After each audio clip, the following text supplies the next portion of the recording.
அத்தியாயம் 1.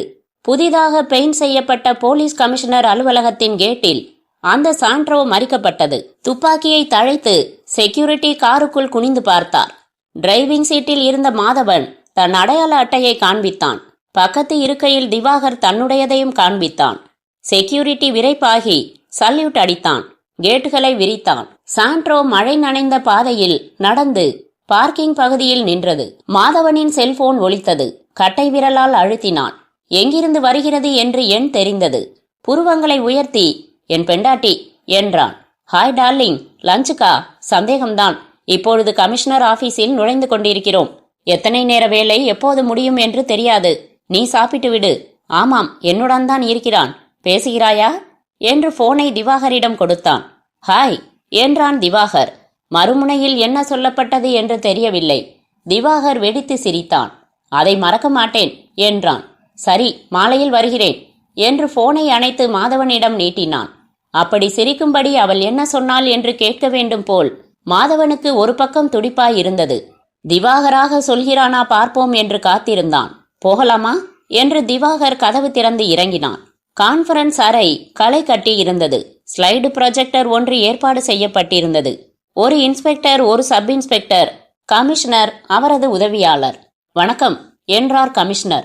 அண்மையில்தான் 50 கடந்தவர். சற்று பெரிய உடம்பு, அகலமான முகம், நெற்றியில் சுருக்கம், அரை கண்ணாடி, பாதி நரைத்த மீசை, தடிதடியாய் விரல்கள், கனமான குரல். இது இன்ஸ்பெக்டர் சண்முகம், அது சப் இன்ஸ்பெக்டர் சுரேந்தர் என்று அறிமுகம் செய்தார். மாதவன், திவாகர் இருவரும் காவல்துறையின் நிழல் அதிகாரிகள். உளவுத்துறையில் பணிபுரிபவர்கள். குற்றங்களை பற்றியும் குற்றவாளிகளை பற்றியும் குற்றவாளிகளின் மனப்போக்குகள் பற்றியும் ஆராய்ந்தவர்கள். இன்ஸ்பெக்டர் எழுந்து அரை விளக்கை அணைத்துவிட்டு ப்ரொஜெக்டரை இயக்கினார். வெண்திரையில் ஒரு பெண்ணின் முகம் பளிரிட்டது. சிரித்த கண்கள், பளபளக்கும் கண்ண மேடுகள், நேர் நாசி, வசீகரமான சிரிப்பு. இவள் பெயர் பாவனா என்று அறிவித்தார் இன்ஸ்பெக்டர். 33 வயது, விவாகரத்து வாங்கி தனியே ஒரு போர்ஷனில் குடியிருந்தவள். சூப்பர் மார்க்கெட்டில் பில்லிங் செக்ஷனில் இருந்தாள். மாதவன் திவாகரின் தொடையை தொட்டான். அழகான இந்த புகைப்படத்தை நன்றாக பார்த்துக்கொள். இதற்கப்புறம் காட்டவிருக்கும் படங்களில் இந்த பெண்ணின் அழகை ரசிக்க முடியாது என்ற செய்தி அந்த கை அழுத்தத்தில் இருந்தது. 2 மாதங்களுக்கு முன்னால் கொலையானால் 3 நாட்கள் தொடர்ந்து ஆபீஸ் வரவில்லை என்றதும் அவளுடைய தோழி ஒருத்தி தேடி போனாள். பாவனாவின் போர்ஷன் பூட்டி இருந்தது. ஆனால் அங்கே ஒரு துர்நாற்றம் இருப்பதை கவனித்து அந்த பெண் போலீசில் புகார் கொடுத்தாள். இன்ஸ்பெக்டர் நிறுத்திவிட்டு அவர்களை பார்த்தார். பூட்டை உடைத்து திறந்தோம். பாவனாவை படுக்கை அறையில் கண்டெடுத்தோம். இன்ஸ்பெக்டர் அடுத்த ஸ்லைடை செருகினார். பாவனா பொட்டு துணியின்றி குப்புற கிடந்தாள். அவளுடைய மணிக்கட்டுகள் முதுகுப்புறம் வளைத்து கட்டப்பட்டிருந்தன. கழுத்திலும் ஒரு மெல்லிய கயிறு கட்டப்பட்டிருந்தது. கழுத்து கயிற்றின் முனை முதுகு வழியே நீட்டப்பட்டு மணிக்கட்டுகளை கட்டியிருந்த கயிற்றின் வழியே மேலே இழுக்கப்பட்டு மின்விசிறி கொக்கியில் நுழைத்து கீழே இழுக்கப்பட்டு குப்புற கிடந்த பாவனாவின் பாதங்களை சேர்த்து கட்டி இருந்த இன்னொரு கயிற்றுடன் முடிச்சிடப்பட்டிருந்தது. திவாகர் நாற்காலியில் அசைந்தான். குரூரமான விளையாட்டு. அவள் உயிரோடு இருக்கும்போதே இந்த கயிறு கட்டப்பட்டிருக்க வேண்டும். இந்த கோணத்தில் கழுத்தை அண்ணாத்தி படுக்க வைத்த பின் அவள் கழுத்தை அதிகமாக அசைத்தாலோ அல்லது கால்களை உதைத்து அந்த கயிற்றை இழுத்தாலோ கயிற்று முடிச்சு கழுத்தில் சுருக்காக விழுந்துவிடும். அவளை கட்டியிருக்கும் கயிறு அவள் வீட்டிலிருந்தே எடுக்கப்பட்டிருக்கிறது.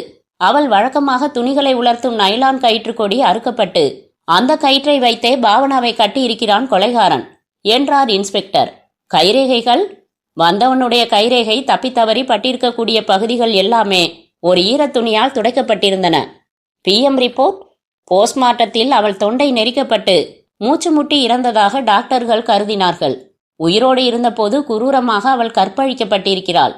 அவளுடைய நைட்டி கிழித்து விளக்கப்பட்டிருக்கிறது. வெளிப்படையாக ஒரு இரத்த காயம் கூட இல்லை. ஆனால் பலாத்காரத்தின் போது அவள் நிறைய உள்காயங்களுக்கு ஆளாகியிருந்தாள். இன்ஸ்பெக்டர் அந்த கொலையின் தீவிரத்தால் களைப்பானவர் போல காணப்பட்டார். வந்தவனுடைய நோக்கம் கற்பழிப்பு மட்டும்தானா என்று கேட்டான் மாதவன். பாவனா உயிருக்கு துடித்து கொண்டிருந்த நேரம் வந்தவன் ஃப்ரிட்ஜில் இருந்து ஒரு ஆப்பிளை எடுத்து சாப்பிட்டு கொண்டிருந்து விட்டு பாதியை வைத்து விட்டு போயிருந்தான். ஆப்பிளில் அவனுடைய பற்களின் அடையாளம் இருக்குமே. அவன் திமிர் பிடித்தவன். கடித்து சாப்பிட்ட பற்கள் பதிந்த பகுதியை ஒரு கத்தியால் சுரண்டி இருந்தான். வீட்டிலிருந்த பணம் மட்டும் முழுமையாக அகற்றப்பட்டிருந்தது. முதலில் அவளுடைய பழைய கணவன் அல்லது புது காதலன் என்று யாராவது இருந்தால் அவன் என்றுதான் எங்களுக்கு சந்தேகப்பட தோன்றியது.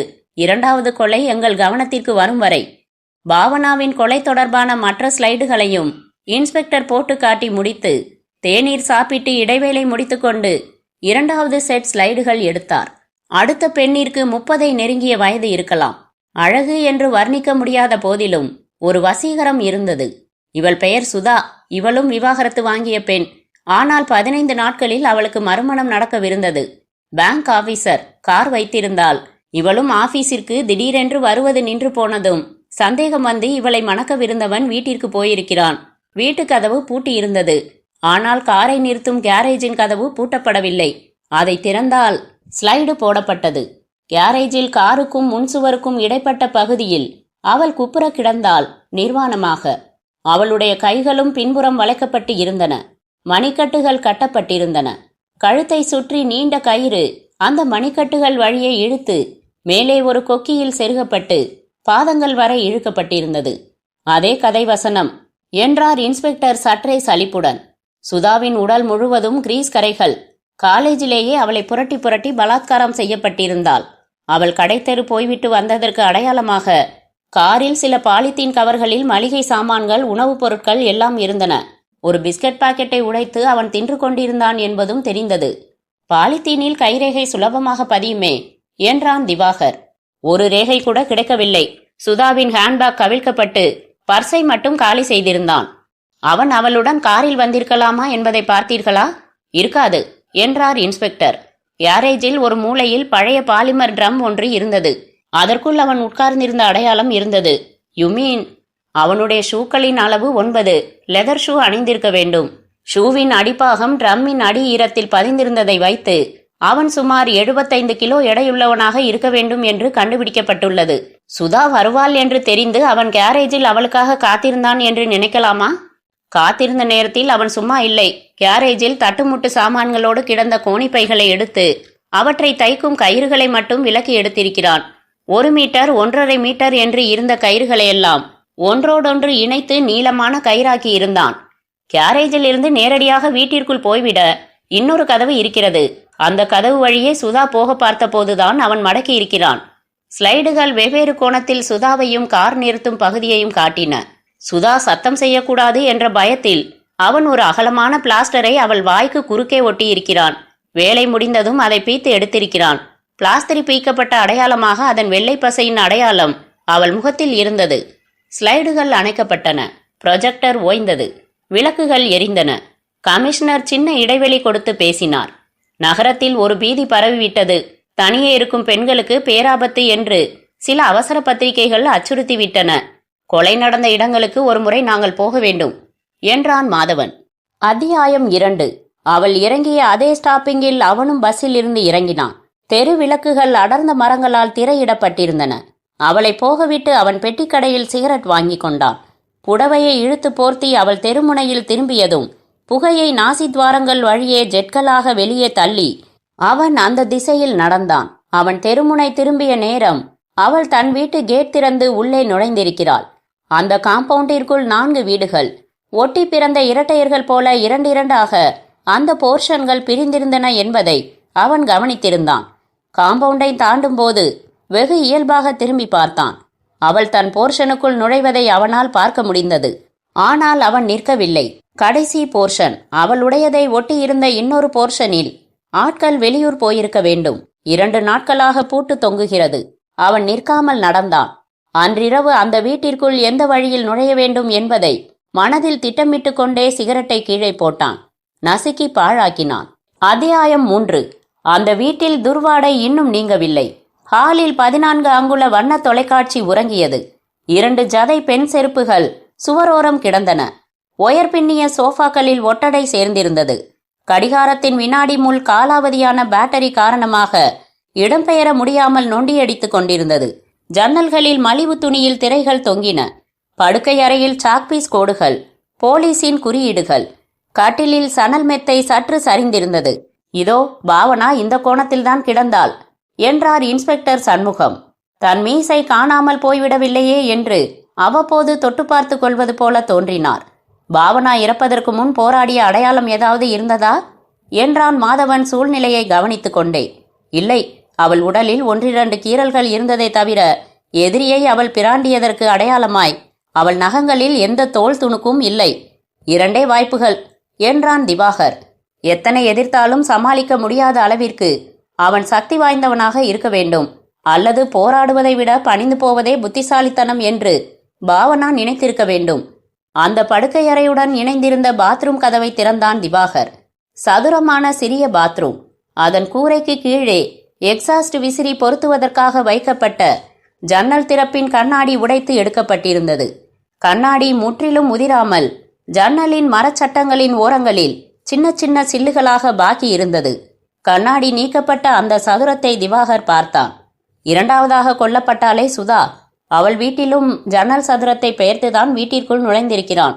வீட்டிற்குள் இருந்து கேரேஜிற்குள் நுழைந்து விட்டான். ஒரு கைரேகை கூட கிடைக்காமல் அவன் வந்துவிட்டு போனதை பார்த்தால் அவன் தேர்ந்த குற்றவாளியாய் இருக்க வேண்டும். கற்பழித்துவிட்டு கயிற்றால் கட்டிவிட்டு போவது வக்கிர குணம். ஆனால் வேறு எதையும் எடுக்காமல் பர்சில் கிடைக்கும் பணத்தை மட்டும் எடுப்பது அவன் குணத்திற்கு முரண்பாடாய்த்தான் இருக்கிறது. இப்படி ஏன் இருக்கக்கூடாது? 2 வெவ்வேறு ஆட்கள் கூட்டு சேர்ந்து இதை செய்திருக்கலாம் அல்லவா என்றான் திவாகர். இருக்கலாம். கயிற்றை கட்டி கூரையில் மாட்டுவது எல்லாம் ஒற்றையாளாக செய்வதை விட இன்னொருத்தர் உதவிக்கு இருந்தால்தான் சுலபமாக முடியும். ஒருத்தன் திருடன், இன்னொருத்தன் வக்கிரமானவன் என்றான் மாதவன். இன்ஸ்பெக்டர் சண்முகத்தையும் உட்கார வைத்து அவர்கள் பேசினார்கள், விவாதித்தார்கள். போஸ்ட்மார்ட்டம் ரிப்போர்ட்டுகளை ஆராய்ந்தார்கள். 2வது கொலை நடந்த இடத்தையும் நேரில் போய் பார்த்தார்கள். பதில்கள் சேகரித்தார்கள். கமிஷனரை சந்தித்தார்கள். 2 கொலைகளிலும் ஒரு பொதுவான முறை இருக்கிறது. ஒற்றையாளா அல்லது 2 ஆட்களா என்பதை ஆராய்ந்தோம். பலாத்காரம் செய்தது ஒரே ஒரு ஆள்தான் என்று PM ரிப்போர்ட்டுகள் சொல்கின்றன. அப்படியே கூட்டாளி இருந்தாலும் அவனுக்கு பெண் ஆசை இல்லை. ஒற்றையாள் என்று வைத்து கொண்டாலும் முதல் கொலையிலேயே அவனிடம் ஒரு முதிர்ச்சி இருக்கிறது. அக்கம்பக்கத்தில் யார் கண்ணிலும் படாமல் வீட்டிற்குள் நுழைந்திருக்கிறான். பலாத்கார நேரத்தில் கூட பக்கத்து வீடுகளில் ஒலி எதுவும் கேட்கவில்லை. கொலை நடந்த வீட்டில் அவன் செலவழித்த நேரத்தை பார்க்கும்போது அந்த பெண் தனியானவள், யாரும் அவளை தேடி வர மாட்டார்கள் என்று அவனுக்கு நிச்சயமாக தெரிந்திருக்கிறது. இந்த தகவல் தெரிய வேண்டுமானால் அந்த பெண்ணை அவன் சில நாளாவது தொடர்ந்து கவனித்து அவளுடைய பின்னணி பற்றி, பழக்க வழக்கங்கள் பற்றி கண்டுபிடித்திருக்க வேண்டும். இதில் ஒரு திட்டமிடும் நேர்த்தி இருக்கிறது. எங்களுக்கென்னவோ இந்த கொலைகள் திடீரென்று ஆரம்பித்தவை போல் தெரியவில்லை. திட்டமிடும் குற்றவாளி தன்னை பற்றி அடையாளமே விட்டு வைக்காத குற்றவாளி. தன் மீது நம்பிக்கையுள்ள தைரியமான குற்றவாளியாக ஒருத்தன் செயல்பட வேண்டுமென்றால் அவன் இதற்கு புதியவனாய் இருக்க முடியாது என்றான் திவாகர்.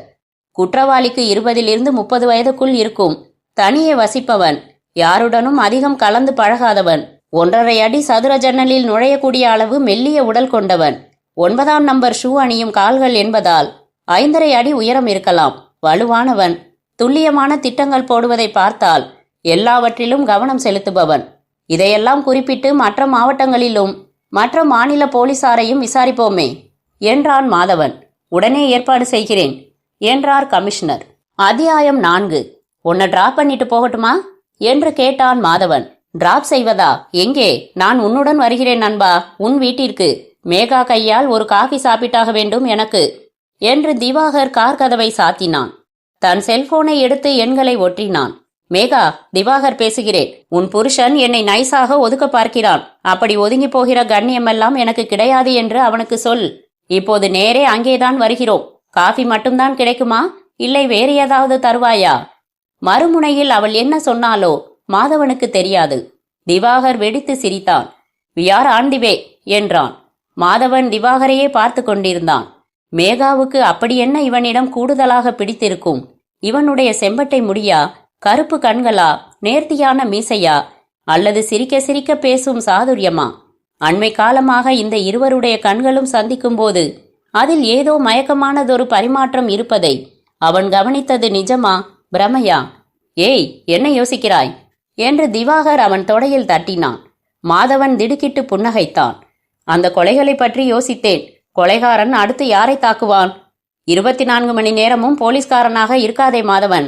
வாழ்க்கையில் சந்தோஷமான தருணங்கள் நிறைய இருக்கின்றன, அனுபவி." திவாகர் இயல்பாக சொல்கிறானா, அல்லது அவன் வார்த்தைகளுக்கு உள்ளர்த்தம் இருக்கிறதா?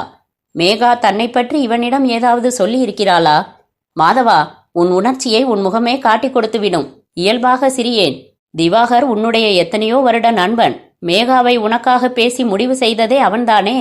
மாதவன் கியரை பொருத்தினான். கவனமாக இயல்பாக இருக்க பார்த்தால் திவாகர் போன்ற புத்திசாலியால் நிச்சயம் அதை மோப்பம் பிடித்துவிட முடியும். இந்த அதிர்வுகளோடு என்ன பேசினாலும் அது உளறலாய் முடிந்துவிடும். மாதவன் கேசட்டை போட்டு AR ரஹ்மானை துணைக்கு கூட்டிக் கொண்டான். அத்தியாயம் 5. சாபிரா தொலைக்காட்சியை அணைத்தாள். அவள் பார்த்த திகில் தொடரின் பின்னணி இசையின் அதிர்வுகள் இன்னமும் அவள் செவி நரம்புகளில் மிச்சமிருந்தன. அந்த ஒளியினூடே ஏதோ கண்ணாடி உடைந்தது போன்ற சத்தம் வந்தபோது தொடரை நிறுத்திவிட்டு போய் பார்க்க அவளுக்கு பொறுமை இல்லை. தெருவோடு போகிற குடிகாரன் எவனாவது பாட்டிலை தூக்கி எறிந்திருப்பான் என்று சமாதானம் செய்து கொண்டாள். டிவி பார்த்து கொண்டே சாப்பிட்ட டிஃபன் தட்டை கிச்சன் தொட்டியில் சரித்தாள். பாத்திரங்களை தேய்த்துவிட்டு படுக்க போகலாம் என்று ஒரு மனது சொன்னது. எல்லாம் காலையில் பார்த்து கொள்ளலாம் என்று அதன் சோம்பேறி பகுதி தள்ளி போட்டது. ஃபெமினாவை புரட்டலாமா, ஸ்டார் டஸ்டை பார்க்கலாமா என்று முடிவு செய்யாமல் இரண்டையும் கட்டிலில் எறிந்தாள். பாத்ரூம் போய்விட்டு வந்து கையில் முதலில் தட்டுப்படுவதை புரட்டலாம். பாத்ரூம் கதவை அலட்சியமாக திறந்தாள். அதிர்ந்தாள். பாத்ரூம் கண்ணாடியில் தெரியும் பிம்பம். யார் அது? கண்களை மட்டுமே விட்டு முற்றிலும் கருப்பு துணியால் மூடிய முகத்தோடு பாத்ரூம் கதவுக்கு பின்னே நிற்பது யார்? அவள் பார்த்து கொண்டிருந்த தொலைக்காட்சி தொடரின் அதிர்வுகள் இன்னமும் தொடர்ந்து கொண்டிருக்கின்றன என்றுதான் முதலில் நினைத்தாள். கதவு சரையலென உட்புறமாய் திறந்து வலுவான கை நீண்டது. அவளை பற்றியது, உள்ளே இழுத்தது. அத்தியாயம் 6. மாதவன் பைஜாமாவிற்கு மாறினான். ஹாலுக்கு திரும்பினான். திவாகர் காஃபியின் கடைசி சொட்டை தொண்டையில் சரித்து கப்பை வைத்தான். மேகா கிச்சனில் இருந்து குரல் கொடுத்தாள். காஃபி மட்டும்தானா, வேறு கிடையாதா என்று போனில் கேட்டாயே? ஆமாம், வேறென்ன தரப்போகிறாய்? உனக்கு பிடித்த ஆலு டிக்கி. கிரேட், உட்கார் மாதவா. மாதவன் திவாகருக்கு எதிரில் அமர்ந்தான். நீ எப்பொழுது திவாகர் கல்யாணத்தில் மாட்டிக்கொள்ளப் போகிறாய்? சந்தோஷமாகத்தானே இருக்கிறேன். கல்யாணத்தால் புதிதாக என்ன கிடைத்துவிடப் போகிறது? மேகாவை போல் இன்னொரு பெண் கிடைத்தால் யோசிக்கலாம் என்றான் திவாகர். மாதவனுக்கு தொண்டையில் முள் குத்தியது. மேகா தட்டுகளுடன் வெளிப்பட்டாள். தடிமனான கேரம் ஸ்ட்ரைக்கர்களைப் போல பிரவுன் நிறத்தில் ஆலு டிக்கி மணமணத்தது. Madhav, are you alright? எனக்கென்ன, நன்றாகத்தான் இருக்கிறேன். இன்றைக்கு கமிஷனர் ஆபீஸில் 2 பெண்களின் கொலைகளை பற்றி பேசிவிட்டு வந்தோம். அந்த விஷயத்திலிருந்து அவனால் வெளியே வர முடியவில்லை. சொல்ல வேண்டாம் என்று காதுகளை பொத்தினாள் மேகா. மேகா, சீட்டுக்கட்டை எடுத்து வா. இல்லை திவா, நாளைக்கு என்று கெஞ்சலாக சொல்லிவிட்டு மேகா மாதவனின் பக்கத்தில் அமர்ந்தாள். அவன் கையை எடுத்து தன் கைகளுக்குள் வைத்தாள். தலைவலியா என்றாள். மாதவன் வலிய புன்னகைத்தான். ஐம் ஓகே என்றான். திவாகர், காரை நீ எடுத்துப்போ. பார் மேகா, இவன் என்னை துரத்துவதிலேயே இருக்கிறான். துரத்தவில்லை என்றால் நீ வீட்டிற்கு போகாமல் இங்கேயே சுற்றி கொண்டிருப்பாய் என்று சிரித்தாள் மேகா. ஆலு டிக்கியை சாப்பிட்டுவிட்டு கிளம்புகிற வழியை பார். பார்த்தாயா, நீயும் துரத்துகிறாய். எங்களுக்கு எவ்வளவோ வேலை இருக்கிறது மேன் என்று மேகா அவனை பார்த்து கண்ணடித்தாள். ச, வெட்கமே கிடையாது உனக்கு. உன்னிடத்தில் எனக்கு என்ன வெட்கம்? கிளம்பு கிளம்பு. மேகா கார் சாவியை தூக்கி போட்டாள். ஒற்றை கையில் ஆலு டிக்கி, மற்ற கையால் அதை பிடித்து சிரித்தான் திவாகர். அத்தியாயம் 7. திவாகர் ஷேவிங்கில் இருந்தபோது இன்ஸ்பெக்டர் சண்முகத்திடமிருந்து போன் வந்தது. 3வது கொலை நடந்துவிட்டது சார். எங்கே? கஸ்தூரிபா நகர். இதுவும் அடையாரா? முகவரியை சொல்லுங்கள். முகவரியை மனதில் குறித்து கொண்டான். நானும் மாதவனும் நேரில் வருகிறோம். தெருமுனையிலேயே போக்குவரத்து நிறுத்தப்பட்டிருந்தது. போலீஸ் ஜீப்பும் ஆம்புலன்ஸும் அந்த கேட்டுக்கு வெளியே நின்றன. மாதவனும் திவாகரும் காரிலிருந்து இறங்கினர். சப் இன்ஸ்பெக்டர் சுரேந்தர் வணக்கம் சொன்னார். போலீசிற்கு எப்போது போன் வந்தது என்று கேட்டான் மாதவன். காலை 9. பில் கலெக்ஷனுக்கு வந்த கேபிள் ஆபரேட்டர் தான் போன் செய்தான். வீடு திறந்து கிடக்கிறது, உள்ளே ஒரு பெண் இறந்து கிடக்கிறாள் என்று போனில் அட்ரஸ் கொடுத்தான். அந்த இரட்டை போர்ஷனை போலீஸ் சுற்றி வளைத்திருந்தது. மாதவன் அந்த வீட்டிற்குள் நுழைந்தான். போலீஸ் துறை சுறுசுறுப்பாக இயங்கிக் கொண்டிருந்தது. குட் மார்னிங் என்றார் சண்முகம். 2 கொலைகளை ஸ்லைடில் பார்த்து விட்டீர்கள். 3வதை நேரே சினிமாஸ்கோப்பில் பார்க்கலாம். ஹாலில் டெலிவிஷன், டெலிபோன், மினி ஃப்ரிட்ஜ். படுக்கை அறையில் அவள் குப்புற கிடந்தாள். கட்டிலின் விளிம்பை தாண்டி அவள் தலை தொங்கி இருந்தது. மற்ற இருவரைப் போலவே கழுத்தில் சுருக்கிட்டு அந்த கயிறு முதுகு வழியே மணிக்கட்டுகளை அடைந்து அங்கே இருந்து மேல் நோக்கி இழுக்கப்பட்டிருந்தது. கயிற்றின் நீளம் போதாமல் மின்விசிறியோடு நின்றிருந்தது. கால்கள் வரை இழுக்கப்படவில்லை. உள்ளாடைகள் இரத்தக்கரையுடன் படுக்கையில் வீசப்பட்டிருந்தன. திரைச்சீலைகளை இழுக்க பயன்படும் மணிக்கயிறு என்றார் இன்ஸ்பெக்டர் சண்முகம். ஜன்னல் கம்பிகளுடன் கிளிப் போட்டு திரையை நிறுத்திவிட்டு அந்த கயிற்றை அறுத்து எடுத்து இவளை கட்ட பயன்படுத்தி இருக்கிறான். மாதவன் தோய்ந்திருந்த கழுத்து அருகே சென்று பார்த்தான். கயிறு வெகுவாய் இறுக்கி கழுத்திற்குள் புதைந்திருந்தது. தலையை வெகு நேரம் உயர்த்தியே வைத்திருக்க முடியாமல் அவள் கீழே தொங்கவிட்டிருக்கலாம். அதில் இந்த சுருக்கு விழுந்திருக்கலாம். முடிச்சை அவிழ்க்க முடியாது. கயிற்றை டாக்டர் வெட்டித்தான் எடுக்க வேண்டியிருக்கும். இவளும் டைவர்ஸ் கேஸா? இல்லை, இவளுக்கு இன்னும் கல்யாணமே ஆகவில்லை. 28 வயது. பெயர் சாபிரா. ஒரு வார பத்திரிகையில் சப் எடிட்டராக இருக்கிறாள். குட் காட், பத்திரிகைக்காரியா? இனி நம்மை அவர்கள் விடாமல் துரத்தப் போகிறார்கள் என்றான் திவாகர் கயிற்றை நெருக்கத்தில் ஆராய்ந்தபடி. மாதவன் தடயவியல் நிபுணர்களை தொந்தரவு செய்யாமல் பாத்ரூம் கதவை திறந்தான். இங்கேயும் வெண்டிலேட்டர் திறப்பு வழியேதான் வந்திருக்கிறான். அவன் சுத்தமானவன் என்று குப்பை தொட்டியை எடுத்து காட்டினான் திவாகர். பாத்ரூமிலிருந்து அத்தனை கண்ணாடி துண்டுகளையும் பொறுக்கி எடுத்து இதில் போட்டிருக்கிறான். கொலையை அறக்க பறக்க பண்ணிவிட்டு ஓடுகிற ஜாதி இல்லை இவன். இருந்து நிதானமாக எல்லாவற்றையும் சரி செய்துவிட்டு கிளம்புபவன்.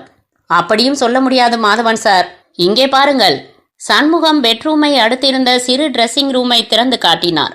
அலமாரியில் இருந்த அத்தனை பொருட்களும் தரையில் இறைந்திருந்தன. துணிகள், ஷாம்பு பாட்டில்கள், சானிட்டரி பாக்கெட்டுகள், ரூம் ஸ்ப்ரேயர், ஹேர் ஆயில், படுக்கை விரிப்பு, காஸ்மெட்டிக் சாதனங்கள். 2 ஹேண்ட்பேக்குகள் உள்ளே இருக்கும் லைனிங் துணி வரை புரட்டி கிழிக்கப்பட்டிருந்தன.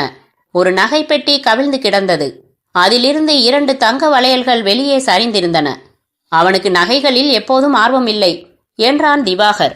மற்ற விஷயங்களில் கச்சிதமாயிருப்பவன் பர்சில் இருந்து பணத்தை எடுப்பதில் மட்டும் எதற்கு இவ்வளவு அவசரம் காட்டுகிறான்? பர்ஸை கிழித்தும் களைத்தும் போட்டுவிட்டு ஏன் போகிறான்? திவாகர் உடலை மறுபடி நெருக்கத்தில் ஆராய்ந்தான். லுக் ஹியர் என்று சாபிராவின் பின்தொடையை காட்டினான். இந்த இடத்தில் அவன் ஷூவால் மிதித்திருக்கிறான்.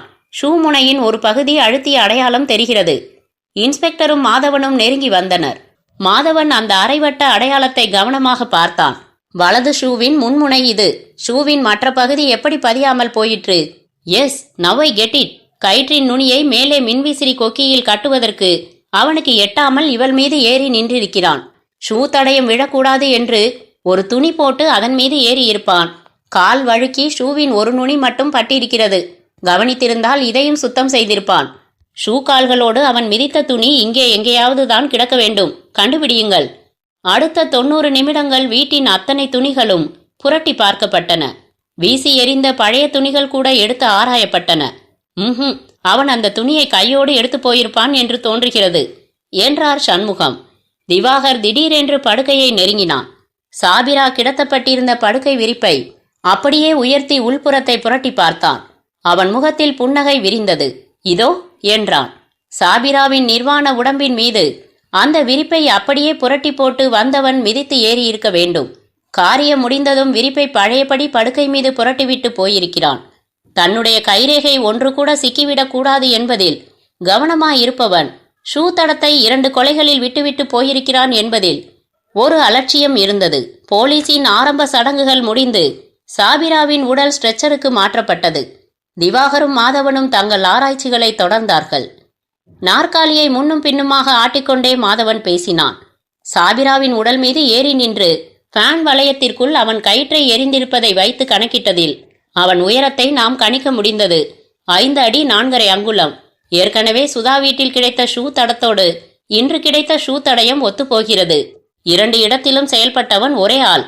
அப்புறம் கொலைகாரன் மனநிலை தவறியவன் என்று வெளிப்படையாக தெரியாது என்பது அவன் கச்சிதமாக திட்டமிடுவதில் தெரிகிறது.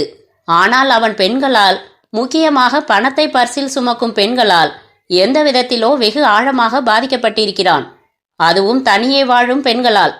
பணக்கார காதலியால் வஞ்சிக்கப்பட்டவனாக இருக்கலாம். எஸ், நாம் குறிப்பிட்ட கருத்துக்களை எல்லாம் தொகுத்து அந்த வார பத்திரிகையில் பெண்களுக்கான பகுதியில் வெளியிடலாம் என்று எடிட்டர் கேட்கிறார் Madhavan. That's a good idea என்று நாற்காலியில் இருந்து இறங்கினான் மாதவன். நாம் நினைப்பது போன்ற அனுபவம் எந்த பெண்ணுக்காவது ஏற்பட்டிருந்தால் அதை பற்றி போலீசிடம் சொல்ல அந்த பெண் முன் வருவாள். அந்த அனுபவம் எந்த ஆணுடன் ஏற்பட்டது என்று அவள் சொல்லக்கூடும். அத்தியாயம் 8. இன்ஸ்பெக்டர் சண்முகம் ஜீன்ஸில் இருந்தார். அதோ அந்த வீடு என்றார் சுரேந்தர் கிசுகிசுப்பாக. நேரு நகரில் பெரிய தபால் பெட்டியின் அருகே பிச்சைக்காரன் போல கந்தை அணிந்து மாறுவேடத்தில் கிழிசல் பாயில் அவர் உட்கார்ந்திருந்தார். 2 தெருக்களுக்கு முன்னாலேயே தன் பைக்கை நிறுத்திவிட்டு வந்திருந்த சண்முகம் அந்த வீட்டை அந்த கோணத்தில் இருந்து பார்த்தார். காம்பவுண்ட் சுவரின் பெரும்பகுதியை பிரம்மாண்டமான கேட்டுகள் எடுத்துக்கொண்டிருந்தன. கேட்டில் பெரிய வளைந்த பற்களுடன் ஒரு நாயின் படம் தொங்கவிடப்பட்டு எச்சரிக்கை இருந்தது. போர்டு தான் இருக்கிறது, நாய் எதுவும் இல்லை சார் என்றார் சுரேந்தர். பணக்கார வீடு போல் தெரிகிறதே. ஆமாம் சார், வாட்ச்மேன் இன்றைக்கு லீவு போல் இருக்கிறது. அவன் எப்படி உள்ளே போனான்? அந்த டெலிபோன் பெட்டியில் ஏறி காம்பவுண்ட் சுவரை தாண்டி குதித்தான். அப்புறம் பைப்பையும் ஜன்னலையும் பற்றி மாடி போர்ஷனுக்கு ஏறினான். அந்த வீட்டின் பின்பக்கத்தை கண்காணிக்க நமது ஆட்களில் 3 பேர் தயாராய் இருக்கிறார்கள். வெரி குட், ரிவால்வரை தயார் நிலையில் வைத்துக் கொள்ளுங்கள். கமான். இருவருமாக காம்பவுண்ட் சுவரை தாண்டி குதித்து உள்ளே பளிங்கு துண்டுகள் பதித்த தரையில் இறங்கினார்கள். மாடியில் சில்லீர் என்று கண்ணாடி உடைந்த சத்தம் கேட்டது. சண்முகம் சத்தம் வந்த திசைக்கு பாய்ந்தார். அண்ணாந்து பார்த்தார். முதல் மாடியின் ஒரு வெண்டிலேட்டர் வழியே ஒருத்தன் பாதி உடலுக்கு மேலே உள் தள்ளி இருந்தான். காலடி சத்தம் கேட்டதும் உடலின் கீழ்ப்பகுதி ஒரு பாம்பின் வேகத்தோடு உள்ளே இழுத்து கொள்ளப்பட்டது. சண்முகம் சுரேந்தரை அருகே கூப்பிட்டார். அவன் இதே வழியில் வெளியில் வந்தால் மடக்குங்கள், நான் வீட்டிற்குள் போகிறேன். சுரேந்தர் ரிவால்வரை தயார் செய்து அண்ணாந்து பார்த்து காத்திருந்தார். சண்முகம் தபதபவென்று ஓடி வீட்டின் அழைப்பு மணியை மறுபடி அழுத்தினார். கதவையும் தட்டினார். இரவு 11 மணிக்கு மேல் இப்படி கதவை தட்டினால் வீட்டில் இருப்பவர்கள் யாராயிருந்தாலும் மிரண்டு போவார்கள் என்று அவருக்கு தெரியாமல் இல்லை. ஆனால் அவசரம். கதவை ஒட்டியிருந்த சிறு ஜன்னல் திறந்தது. 55 வயது மதிக்கத்தக்க மனிதர் தூக்கம் கலைந்த கண்களுடன், யாரது என்றார் மிரட்டலாக. போலீஸ் என்றார் சண்முகம் பரபரப்பாக. ஜன்னல் வழியே தன் அடையாள அட்டையை கொடுத்தார். நான் மாறுவேடத்தில் இருக்கிறேன். உங்கள் வீட்டிற்குள் மாடியில் ஒரு திருடன் புகுந்து விட்டான். என்னது? பயப்பட வேண்டாம். இந்த வீட்டை சுற்றி எங்கள் ஆட்கள் இருக்கிறார்கள். அவனை மடக்கி விடுவார்கள். நீங்கள் கதவு திறந்து என்னை உள்ளே அனுமதித்தால் போதும். ஐயோ! அவர் கண்கள் வெளியே குதித்துவிட தயாராய் இருந்தன. அடையாள அட்டையை இன்னொரு தடவை பார்த்தவர் கதவை திறந்தார். மாடிக்கு போக இதோ வழி. மாடியில் யார் இருக்கிறார்கள்? 2 பெட்ரூம்கள். ஒன்று பூட்டியே இருக்கும். இன்னொன்றில் மிஸ்ஸஸ் தேவன், என் முதலாளி அம்மாள் தூங்கிக் கொண்டிருப்பார். மிஸ்ஸஸ் தேவனின் வயது என்ன? 58. கதவை பூட்டிவிட்டு நீங்கள் கவனமாயிருங்கள். சண்முகம் படிகளில் தாவி ஏறினார். படிகள் திரும்பின, முடிந்தன. யானை வடிவத்தில் ஒரு இரவு விளக்கு எரிந்து கொண்டிருந்தது. அதன் பின்னால் அந்த படுக்கையறை கதவு திறந்து நைட் கவுனுடன் ஒரு அம்மாள் நின்றாள். ரங்கா, வாசல் கதவை யார் தட்டியது என்று குரல் கொடுக்க ஆரம்பித்தவள் படிகளில் தடதடவென்று ஏறி வரும் சண்முகத்தை பார்த்து மிரண்டு ஓரடி பின்னால் நகர்ந்து யார் மீதோ முட்டி நிற்க அவள் கழுத்தை ஒரு கை சுற்றி வளைத்தது. அந்த கையில் வளைந்த ஒரு கூர்க்கத்தி இருந்தது. அசையாதே என்று கழுத்தை வளைத்தவன் உருமினான். அவன் கண்களை விடுத்து மற்ற பகுதியை கருப்பு துணியால் மூடியிருக்க அவனுடைய குரல் தெளிவில்லாமல் அடைந்து வந்தது. மிஸ்ஸஸ் தேவன் அந்த அதிர்ச்சிகளை தாங்க முடியாதவளாக அப்படியே அவன் மீது துவண்டு மயக்கமானாள். சண்முகம் படிகளின் முடிவிற்கு வந்திருந்தார். அவர் கையில் ரிவால்வர் விரைத்தது. அவர்களை விடு, சண்முகம் உருமினார். அவன் அப்படியே ஓரடி பின்வாங்கி படுக்கையறை கதவை காலால் சாத்த முனைந்தான். மிஸ்ஸஸ் தேவன் மயக்கமாகிவிட்டதால் அவன் மீது துவண்டு அழுத்தும் அந்த பாரத்தையும் சேர்த்து இழுத்து அவன் பின் நகர்வதில் தடுமாற்றம் இருந்தது. சண்முகம் முன்னால் பாய்ந்தார். பாய்ந்த வேகத்தில் படுக்கை கதவுகளை 2 கைகளாலும் உந்தி தள்ளினார். கதவை சாத்த முனைந்தவனின் காலில் கதவு வேகமாக மோதியது. அவன் வழியில் திடுக்கிட்டு நிலை தடுமாற சண்முகத்தின் ரிவால்வர் கத்தி பிடித்த அவன் மணிக்கட்டில் முழு வேகத்துடன் இறங்கியது. கத்தி நழுவி மிஸ்ஸஸ் தேவனின் உடலில் வழிந்து கீழே நங்கென்று மோதியது. அவன் மிஸ்ஸஸ் தேவனை சண்முகத்தின் மீது உந்தி தள்ளினான். சண்முகம் தடுமாறி கிழவியை பிடித்து கவனமாக தரையில் சரித்தபோது அவன் கட்டிலை தாண்டி பாத்ரூமிற்குள் பாய்ந்து கதவை உட்புறம் தாளிட பார்த்தான். சண்முகம் கதவை எட்டி உதைத்து நுழைந்தார். உள்ளே இருந்தவன் வெண்டிலேட்டர் திறப்பு வழியாகவே வெளியேறுவதற்கான முயற்சியில் இருக்க சண்முகம் 2 கைகளாலும் ரிவால்வரை பிடித்து ஹேண்ட்ஸ் அப் என்றார். அவன் விழிகள் மிரண்டன. இடதும் வலதும் பின்னும் முன்னும் பார்த்துவிட்டு ஈரத்தரையில் மண்டியிட்டான். கைகளை தூக்கி சரணடைந்தான். அத்தியாயம் 9. சப் இன்ஸ்பெக்டர் சுரேந்தர் கதவை திறந்து விட்டார். உள்ளே இருக்கிறான் என்றார். திவாகரும் மாதவனும் நுழைந்தார்கள். சதுரமான அறை. உயரத்தில் ஒரே ஒரு ஜன்னல். கதவு மூடியதும் ஒரு 40 வாட் வெளிச்சத்தை தவிர அறை இருண்டது. குட்டையான முதுகுள்ள ஒரு நாற்காலியில் அவன் உட்கார்த்தப்பட்டிருந்தான். தலை மார்பின் மீது தொய்ந்திருந்தது. இவன் பெயர் சின்னையா. நேற்று நேரு நகரில் ஒரு வீட்டிற்குள் இவன் நுழைந்ததும் அடக்கிவிட்டோம். சின்னையா நிமிர்ந்தான். கண்கள் களைத்திருந்தன, கெஞ்சின. கிழவிக்கிட்ட பணம் அடிக்கலாம் என்று போனேன் என்று சின்னையா முனகினான். ஆனால் கொலை என்றெல்லாம் இவர் என்னை மிரட்டுகிறார். பொய் சொல்லாதேடா நாயே. சண்முகம் அவன் கன்னத்தில் புறங்கையை வீசினார். அடிக்காதீர்கள் என்றான் திவாகர். ஏற்கனவே இவன் பேரில் போலீஸ் ரெக்கார்டு இருக்கிறது. திருட்டு குற்றத்திற்காக 6 மாதம் சிறையில் இருந்தவன். முகத்தை மறைத்து முகமூடி கட்டியிருந்தான். கைகளில் கிளவுஸ் அணிந்திருந்தான். ஒரு மிக கூர்மையான கத்தி வைத்திருந்தான். நாம் கொஞ்சம் தனியே பேசலாமா என்றான் மாதவன். சண்முகம் சுரேந்தரிடம் பொறுப்பு கொடுத்துவிட்டு அவர்களுடன் வெளியே வந்தார். சிகரெட்கள் பற்ற வைக்கப்பட்டன. இதற்கு முன் திருடிய கேஸ்களில் இவன் ஆட்களை தாக்கியிருக்கிறானா? இல்லை. ஆனால் போன தடவை போலீசில் மாட்டிய போதும் பெரிய கத்தி வைத்திருந்தான். என்ன படித்திருக்கிறான்? 8வது. அதற்கப்புறம் பள்ளிக்கூடம் போகவில்லை. எந்த உயரமாயிருந்தாலும் பைப்பை பிடித்துக்கொண்டு சுலபமாக ஏறுகிறான். எங்கே இருக்கிறான்? சிறையில் இருந்து ரிலீஸ் ஆகி 9 மாதம் ஆகிறது. சேலம் போனேன். ஹோட்டலில் வேலை பார்த்தேன். 4 மாதத்திற்கு முன்னால் வேலை போய்விட்டது. அம்மாவோடு தங்கியிருக்கிறேன் என்கிறான். அந்த அம்மாவை பார்த்தீர்களா? கிழவி, பாதி குருடு, தட்டு தடுமாறி 2 வீட்டில் வேலை செய்து 300 ரூபாய் சம்பாதிக்கிறாள். வீட்டில் பற்றாக்குறை எப்போதும். பாவனா, சுதா இருவரும் கொலையான தினங்களில் எங்கே இருந்தானாம்? அவனுக்கு சொல்ல தெரியவில்லை. என்னென்னவோ உளறுகிறான். வீடு எங்கே இருக்கிறது? காந்திநகர் கால்வாய் ஓரத்தில் ஒற்றை செங்கல் வீடு. வீடு என்றால் ஒரு பெரிய அறை. கிழவி சேர்த்த சொத்து. அவன்தான் இந்த 2 கொலைகளையும் செய்திருப்பான் என்று நினைக்கிறீர்களா? நிச்சயமாக சார். ஜன்னல் வழியே இவனுக்கு நுழைய தெரிகிறது. கத்தி காட்டி மிரட்ட தெரிகிறது. ஷூ அளவு ஒத்துப்போகிறது. இவன்தான் சார். எந்த கொலைகாரனும் எடுத்தவுடனே ஒப்புக்கொள்ள மாட்டான் சார். எனக்கு கொஞ்சம் நேரம் கொடுங்கள். உண்மையை வரவழைக்க சில நிபுணர்கள் எங்கள் போலீஸ் துறையில் இருக்கிறார்கள். இவனுடைய ரத்தம், விந்து இதெல்லாம் சோதனைக்கு அனுப்பிவிட்டீர்களா? எல்லாம் பொருந்தும் சார். நீங்கள் வேண்டுமானால் பாருங்கள். நிச்சயம் இவன்தான் நம் ஹீரோ. அவன் அட்ரஸை சொல்லுங்கள் என்றான் திவாகர். கால்வாயின் சரிவில் அனுமதியின்றி கட்டப்பட்ட பல வீடுகளுக்கு நடுவே சின்னையாவின் வீடும் இருந்தது. சிமெண்ட் பூசாத செங்கல் சுவர். தரையில் மூக்கை தேய்த்து கொண்டிருந்த 2 பன்றிகள் குட்டிகளோடு விலகி வழிவிட்டன. அடுப்பருகே கிழவி உட்கார்ந்து உலையாவியை சுவாசித்துக் கொண்டிருந்தாள். கிழவியின் மகனை போலீசில் பிடித்து கொண்டு போய் விட்டார்கள் என்று தகவல் வந்தவுடன் விசாரிக்க வந்த அக்கம்பக்கத்து ஆயாக்கள் இப்போது வம்பு தேடி திவாகரின் பின்னால் வந்து நின்று கொண்டார்கள். பாடையில போறவன் செயல்ல தூக்கி போடட்டும் என்று கிழவி மகனுக்கு சான்றிதழ் தந்தாள். வேலை செய்யற இடத்துல முதலாளி கொடுத்தாருன்னு ரேடியோ பெட்டி கொண்டாந்தான். அது கூட திருட்டு பொருள்னு எடுத்துக்கிட்டு போயிட்டாங்க. சும்மா கிடந்தா நான் பொங்கி போடுறேன். எதுக்கேனும் இன்னொருத்தர் பொருளா ஆசை வைக்கணும்? திவாகர் கிழவியிடம் பேசிக்கொண்டிருந்த நேரம் மாதவன் அங்கு துணிகளை தொங்க விட்டிருந்த கயிற்று கொடியால் கவரப்பட்டான். அருகில் சென்று அந்த கொடியை ஆராய்ந்தான். பாட்டி, இது யார் கட்டுனது? சின்னையாதான். அவன் எந்த வேலையை ஒழுங்கா செய்தான்? எதனாச்சும் துன்றீங்களா?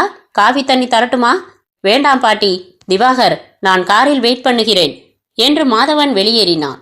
கார் கோட்டூர்புரம் சாலையில் திரும்பியது. எதற்காகவோ தோண்டி மூடப்பட்ட சாலை நிலாப்பரப்பை போல குண்டும் குழியுமாக காரை குலுக்கியது. உனக்கு என்ன தோன்றுகிறது திவாகர்? போலீஸ் தப்பான ஆளை பிடித்திருக்கிறது என்று. எக்ஸாக்ட்லி. சின்னையா 6 அடி உயரம். நாம் எதிர்பார்த்தது 5.5 அடிக்குள் ஒருத்தனை. ஷூ அளவு ஒத்துப்போவது மட்டும் சரியான தடயம் ஆகாது. எல்லாவற்றையும் விட முக்கியம், கொலை செய்யப்பட்டவர்களை கட்டியிருந்த கயிறு. கயிற்றில் நாம் பார்த்த முடிச்சு. அதில் ஒரு அபார நேர்த்தி இருந்தது. ஆனால் சின்னையா வீட்டில் துணி போடும் கயிற்று கொடியில் 2 இடங்களில் கண்ணா பின்னாவென்று அமைச்சர் முடிச்சு. திவாகரின் செல்போன் கூப்பிட்டதும் பேச்சு தடைப்பட்டது. எஸ் என்றான் திவாகர். போனிலிருந்து கசிந்த ஒலியை வைத்து அது மேகாவின் குரல் என்று மாதவனுக்கு தோன்றியது. திவாகரின் முகத்தில் புது பிரகாசம் வந்தது. இப்பொழுதே வா. அளவெல்லாம் சரியாயிருக்கிறது தானே? கட்டிலில் வைத்து பார்க்க வேண்டியது தானே? ஓகே ஓகே, நான் வருகிறேன். போனை துண்டித்தான். மாதவன், என்னை இறக்கிவிடு. அவசரமாக நான் போக வேண்டியிருக்கிறது. கமிஷனரிடம் பேச வேண்டும் என்றாய்? நீ போய் பேசு மாதவன். நான் 1 மணி நேரத்தில் வந்து சேர்ந்து கொள்கிறேன். எங்கே போகிறாய்? அந்த நேரடி கேள்வியை திவாகர் எதிர்பார்த்திராதவன் போல முகம் மாறினான். பின் சுதாரித்தான். அப்புறம் சொல்கிறேனே. கமிஷனரை சந்தித்துவிட்டு நான் வீட்டுக்கு போகட்டுமா? வேண்டாம் வேண்டாம், திவாகர் பதட்டத்துடன் சொன்னான். நீ கமிஷனர் ஆபீஸ்லேயே இரு, நான் வந்து விடுகிறேன். காரை நிறுத்தியதும் அவசரமாக ஆட்டோ பிடித்தான். நேரே வீட்டிற்கு போய் அவனை ஆச்சரியப்படுத்தலாமா என்று ஒரு கணம் மாதவனுக்கு ஆசை வந்தது. மனதை மாற்றிக்கொண்டு காரை கமிஷனர் அலுவலகம் போகும் பாதைக்கு திருப்பினான். அத்தியாயம் 10.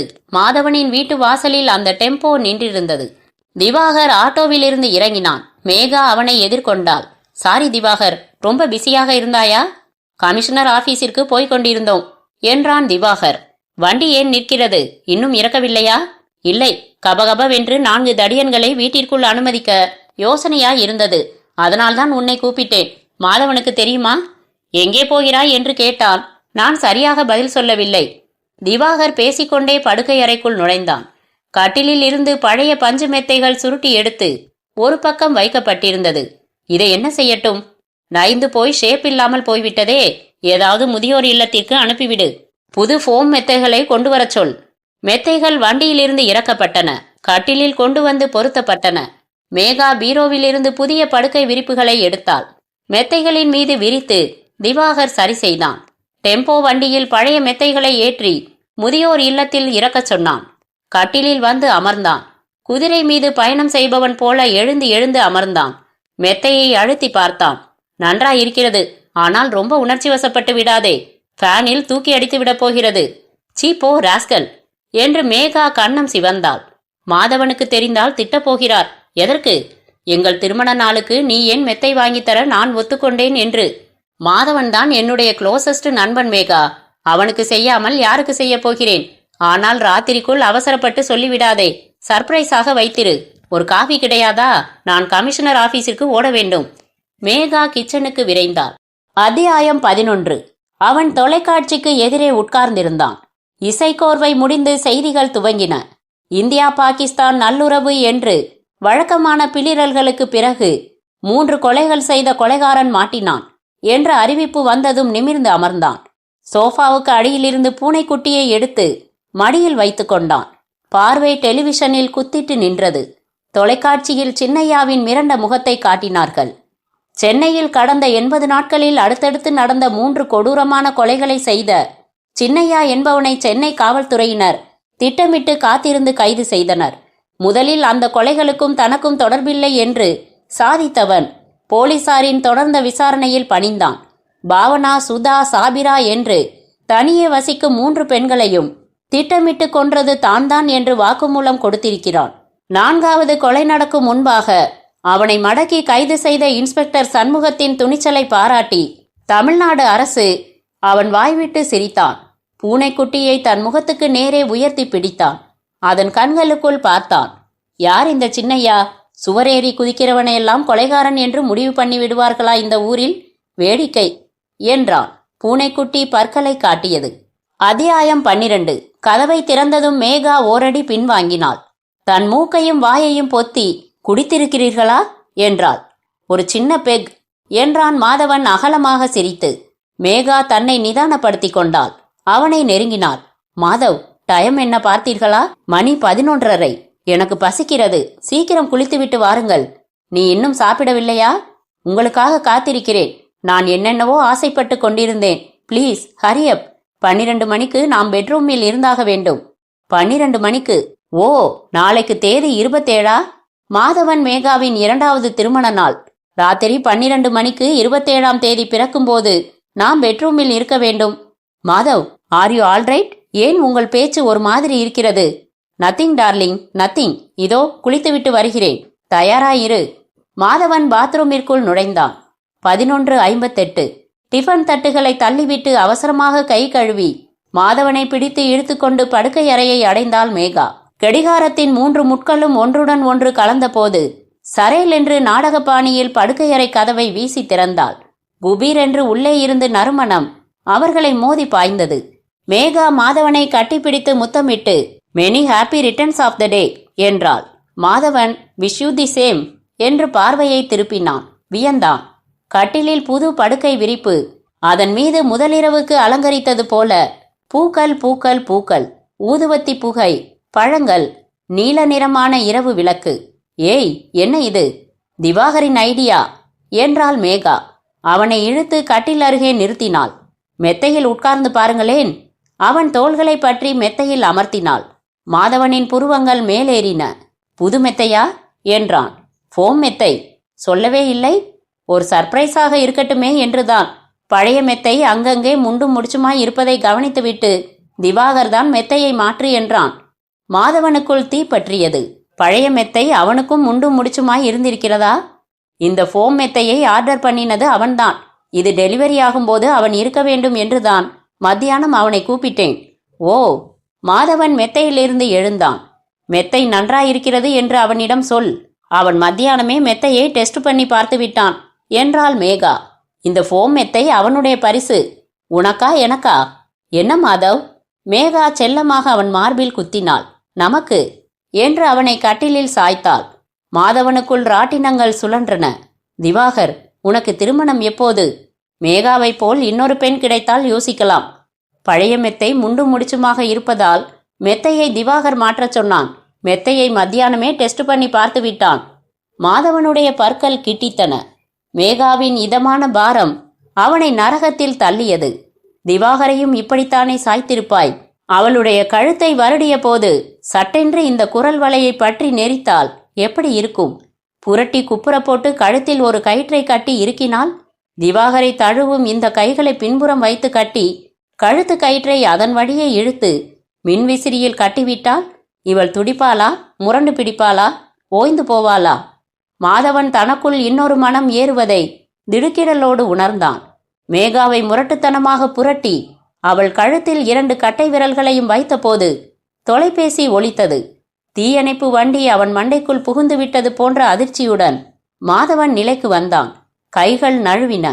மேகா பாய்ந்து ஸ்பீக்கர் போனை அழுத்தினாள். எதிர்முனை குரல் ஸ்பீக்கர் வழியே ஒலிபரப்பானது.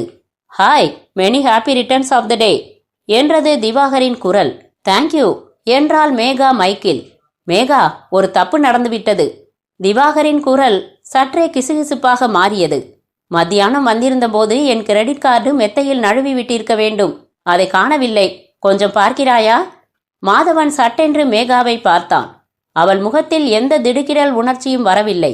கை தேர்ந்த நாடகக்காரி. திவா, நான் அப்புறம் தேடி பார்க்கிறேன்.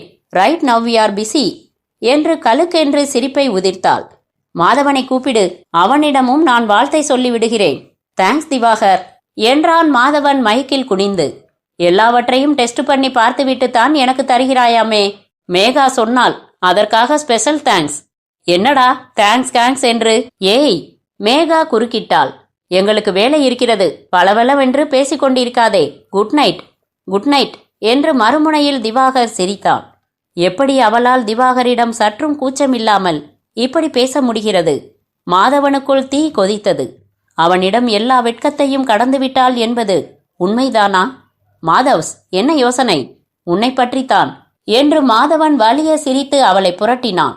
மேகா ஓய்ந்து தூங்கிய பின்னாலும் மாதவனால் தூங்க முடியவில்லை. அவள் கையை தன் மார்பிலிருந்து மெல்ல விலக்கிவிட்டு இறங்கினான். தரையில் மண்டியிட்டு அமர்ந்து மெத்தையை தொட்டு தடவினான். இங்கே இல்லை, இங்கேயும் இல்லை. இங்கே மெத்தைக்கும் கட்டிலின் விளிம்புக்கும் இடைப்பட்ட சந்தில் குத்தி நின்றிருந்தது அந்த கிரெடிட் கார்டு. இரவு வெளிச்சத்திலும் கார்டில் இருந்த பெயர் அவனுக்கு தெரிந்தது. திவாகர். நீயும் மேகாவும் எந்த கோணத்தில் இருந்தபோது இந்த கார்டு உன் பாக்கெட்டில் இருந்து நழுவியது திவாகர்? அத்தியாயம் 13. மாதவன் மர நிழலில் காரை ஒதுக்கி நிறுத்தினான். ஏன் இங்கே நிறுத்திவிட்டாய்? திவாகர் சிகரெட்டை கடைசி இழுப்பு இழுத்து வெளியே எறிந்தான். உன்னிடம் கொஞ்சம் பேச வேண்டும் திவாகர். மாதவன் தன் இருக்கையில் நகர்ந்து திவாகரை பார்த்து திரும்பி உட்கார்ந்தான். மரம் மூடாத பகுதிகளில் தார்ச்சாலை பளபளத்தது. திவா, உனக்கு என்றைக்காவது கொலை செய்ய வேண்டும் போல் இருந்திருக்கிறதா? திவாகர் திடுக்கிட்டு பார்த்தான். ஏன் மாதவன்? இருந்திருக்கிறதா இல்லையா? திவாகர் இயல்பானான். நம் தொழிலில் இந்த பிரச்சனை வரும் மாதவன். நீயும் நானும் செய்வது என்ன? குற்றம் நடந்த பிறகு அங்கே போகிறோம். முகம் தெரியாத குற்றவாளி விட்டு போயிருக்கும் அடையாளங்களையும் தடயங்களையும் பார்க்கிறோம். குற்றவாளியின் இடத்தில் நம்மை பொருத்திக் கொள்கிறோம். அப்படித்தான் அவனுடைய அடுத்தடுத்த செயல்களை நம்மால் யூகிக்க முடிகிறது. சில சமயம் நாம் குற்றவாளியாக கற்பனை செய்யும் போது சற்று ஆழமாகவே போக வேண்டியிருக்கிறது. அதனால் ஒவ்வொரு மனிதனும் மனதளவில் எத்தனையோ கற்பழிப்புகள் நடத்தியிருக்கிறான், எத்தனையோ கொள்ளையடித்திருக்கிறான், கற்பனையில் எத்தனையோ பேரை கொன்று சந்தோஷப்பட்டிருக்கிறான். குற்றவாளிக்கும் குற்றம் செய்யாதவனுக்கும் இடையில் பொதுவாக இருப்பது ஒரு மெல்லிய எல்லைக்கோடுதான் மாதவன். நாம் அந்த கோட்டை அடிக்கடி தாண்டிவிட்டு அந்த பக்கம் போய்விட்டு திரும்புகிறோம். நம் தொழில் அப்படி. நான் பயந்து விட்டேன் திவாகர் என்றான் மாதவன் அவன் கையை அழுத்தி. எனக்குள் திடீரென்று அது போன்ற எண்ணம் வந்து போன போது மிரண்டு விட்டேன். ஆனால் நீ எவ்வளவு அழகாக, எவ்வளவு எளிமையாக விளக்கம் கொடுத்தாய். நீ எது செய்தாலும் அதில் நேர்த்தி இருக்கிறது திவாகர். அதனால்தான் சுலபமாக எல்லோர் மனத்தையும் கொள்ளையடித்து விடுகிறாய். மாதவன் திவாகரின் கன்னத்தில் செல்லமாக தட்டிவிட்டு காரை உயிர்ப்பித்தான். சிகரெட் என்றான். திவாகர் தன் உதடுகளில் சிகரெட் பொருத்தினான். பற்ற வைத்தான். அதை மாதவன் உதடுகளில் பொருத்தினான். இன்றைக்கு ஃபாரன்சிக் லேபில் இருந்து முடிவுகள் வந்திருக்கும். இன்ஸ்பெக்டரை பார்ப்போம் என்றான் புகையின் ஊடே. அத்தியாயம் 14. குழப்புகிறார்கள் என்றார் இன்ஸ்பெக்டர் சண்முகம் தலையில் கை வைத்து. தடயவியல் துறையிலிருந்து வந்திருந்த முடிவுகளை அவர்கள் பக்கம் நகர்த்தினார். 3 பெண்களிடமும் கிடைத்த ஆண் விந்துவை டெஸ்ட் பண்ணி பார்த்துவிட்டு சின்னையாவின் டிஎன்ஏவுடன் ஒத்துப்போகவில்லை என்று டாக்டர்கள் சொல்லிவிட்டார்கள். அங்கே கிடைத்த இரத்தத்துடன் சின்னையாவின் இரத்தம் ஒத்துப்போகாத நிலையில் கோர்ட்டில் பெரிய பிரச்சனை வரப்போகிறது. ஆரம்பத்திலிருந்தே நான் சொல்கிறேன் என்றான் மாதவன். போலீஸ் தான் அவசரப்பட்டது. பத்திரிகை சப் எடிட்டர் செத்ததும் அத்தனை பத்திரிகைகளும் வரிந்து கட்டிக்கொண்டு எழுத ஆரம்பித்து விட்டன மாதவன். மக்கள் மத்தியில் பெரும் பீதி கிளம்பிவிட்டது. அதை உடனே அடக்க வேண்டியது போலீஸின் பொறுப்பல்லவா? சின்னையா படிக்காதவன். அவனுடைய ஐக்யூ லெவல் மிக குறைவு. போலீஸ்காரர்கள் சுற்றி நின்று கொண்டு இருட்டறையில் சிகரெட் புகையை அவன் முகத்தில் ஊதி மிரட்டி கேட்டிருப்பீர்கள். குற்றத்தை அவனாக ஒப்புக்கொண்டால் தண்டனை குறையும் என்று மறுபடி சொல்லி அவனை குழப்பியிருப்பீர்கள். சில குற்றவாளிகளிடமிருந்து வார்த்தைகளை பிடுங்க வேண்டுமென்றால் போலீஸ் இந்த முறைகளையும் பயன்படுத்த வேண்டியிருக்கிறது மிஸ்டர் திவாகர். இருக்கலாம், ஜன்னலை உடைத்து உள்ளே போவதும், கைரேகை படாமல் கையுறை அணிந்து கொள்வதிலும், முகத்தை காட்டாமல் முகமூடி அணிவதிலும் சின்னையா பழக்கமுள்ளவன்தான். ஆனால் அந்த கொலைகளை அவன் நிச்சயமாக செய்யவில்லை என்றுதான் நாங்கள் நினைக்கிறோம். அப்படியானால் அவனோடு இன்னொரு கூட்டாளி இருக்க வேண்டும். கயிற்றை நேர்த்தியாக முடிச்சு போட தெரிந்த தைரியமான ஒருத்தன் இருக்க வேண்டும். அந்த கூட்டாளியை கண்டுபிடிப்பது எப்படி? குற்றம் செய்யாத சின்னையாவையே சம்மதிக்க வைத்து வாக்குமூலம் வாங்க தெரிந்த உங்களுக்கு அவனுடைய கூட்டாளி பற்றி அவனிடமிருந்து விஷயம் வாங்க தெரியாதா என்ன என்றான் திவாகர். இன்ஸ்பெக்டர் சண்முகம் சிரித்தார். வலிக்காமல் அடிவயிற்றில் கத்தி செருக தெரிந்திருக்கிறது உங்களுக்கு என்றார். அத்தியாயம் 15. மேகா மாதவனின் பேண்டை உட்புறம் வெளிப்புறமாக திருப்பி வைத்து இஸ்திரி போட்டுக் கொண்டிருந்த போது அந்த போன் வந்தது. மாதவனாயிருக்கும் என்று நினைத்து அவள் ரிசீவரை எடுத்தாள். ஏய் என்றது ஒரு முரட்டு குரல். உன் புருஷனிடமும் உன் லவரிடமும் எச்சரித்து வை. 3 கொலைகளையும் சின்னையா ஒத்துக்கொண்டதோடு கேஸ் முடிந்து போயிற்று. கூட்டாளி இருக்கிறான், பாட்டாளி இருக்கிறான் என்று அந்த கொலைகளுக்குள் மறுபடி மூக்கை நுழைத்தார்களானால் வெட்டி விடுவேன், வெட்டி. ரிசீவர் மறுமுனையில் பொத்தப்பட்டது, வைக்கப்பட்டது. மேகாவின் முழங்கால்கள் உதறின. பேசியது யார்? உன் புருஷனிடமும் உன் லவ்வரிடமும் என்றானே. புருஷன் என்றால் மாதவன் என்று தெரியும். லவ்வர் என்றால் ஐயையோ, திவாகரையா லவ்வர் என்று சொல்லியிருப்பான். அவள் கால்கள் மழுக்கி தரையில் அப்படியே உட்கார்ந்தாள். மாதவனிடமும் திவாகரிடமும் உடனே இதை சொல்ல வேண்டும். மாதவனுடைய செல்போனில் இருந்து மறுபடி ஒரே செய்தி வந்தது. சந்தாதாரரை இப்போது அணுக முடியவில்லை என்று. ஏதாவது முக்கியமான மீட்டிங்கில் இருந்தால் போனை அணைத்து வைத்து விடுவான் என்று சொல்லி இருக்கிறான். திவாகரை உடனே தொடர்பு கொள்ள முடிந்தது. மாதவன் ஃபாரன்சிக் லேபிற்கு போயிருக்கிறான் என்றான் திவாகர். நான் வேறொரு கொலை தொடர்பாக ஒரு கைதியை பார்க்க போய்க் கொண்டிருக்கிறேன். திவாகர், வீட்டிற்கு வந்துவிட்டு போகிறாயா? எனக்கு பயமாயிருக்கிறது. வருகிறேன் என்றான். 30 நிமிடத்தில் வந்து சேர்ந்தான். அழைப்பு மணி சத்தம் கேட்டால் அலட்சியமாக கதவு திறந்து பழக்கப்பட்டவள் ஜன்னல் வழியாக முதலில் பார்த்து அது திவாகர் என்று தெரிந்த பின்தான் கதவையே திறந்தாள். ஏய், என்ன ஆயிற்று? 3 வாரம் ஜுரத்தில் படுத்து எழுந்தவள் போல் இருக்கிறாய். திவா, எனக்கு பயமாயிருக்கிறது என்று அவன் கைகளை பிடித்து கொண்டாள். போனில் பேசிய முரட்டு குரல் பற்றி சொன்னாள். திவாகரின் முகம் மாறியது. என்ன கீழ்த்தரம் என்றான். லவ்வர் என்று என்னையா சொல்லியிருப்பான்? அப்படி வக்கிரம் பிடித்தவன் யாராயிருக்கும்? உங்கள் 2 பேருக்கும் எதற்கு வம்பு? இந்த கேஸில் இருந்து விலகி விடுங்கள். மேகா, அப்படி மட்டும் சொல்லாதே. உனக்கு நெருக்கமானவர்களை பற்றி மிரட்டல் போன் வந்ததற்கே இப்படி கதிகலங்கி போயிருக்கிறாயே. யாரோ ஒரு மாதவன், யாரோ ஒரு திவாகர் என்று உன்னால் அலட்சியமாக இருக்க முடிகிறதா? அந்த சின்னையாவும் ஒரு மனிதன்தான். வாழ்வதற்கு அத்தனை உரிமையும் உள்ள நிரபராதி மனிதனை நம் அலட்சியத்தால் தூக்கு மேடைக்கு அனுப்புவது நியாயமா? எனக்கு அதெல்லாம் புரியாது. போன் செய்தது யாராக இருக்க முடியும்?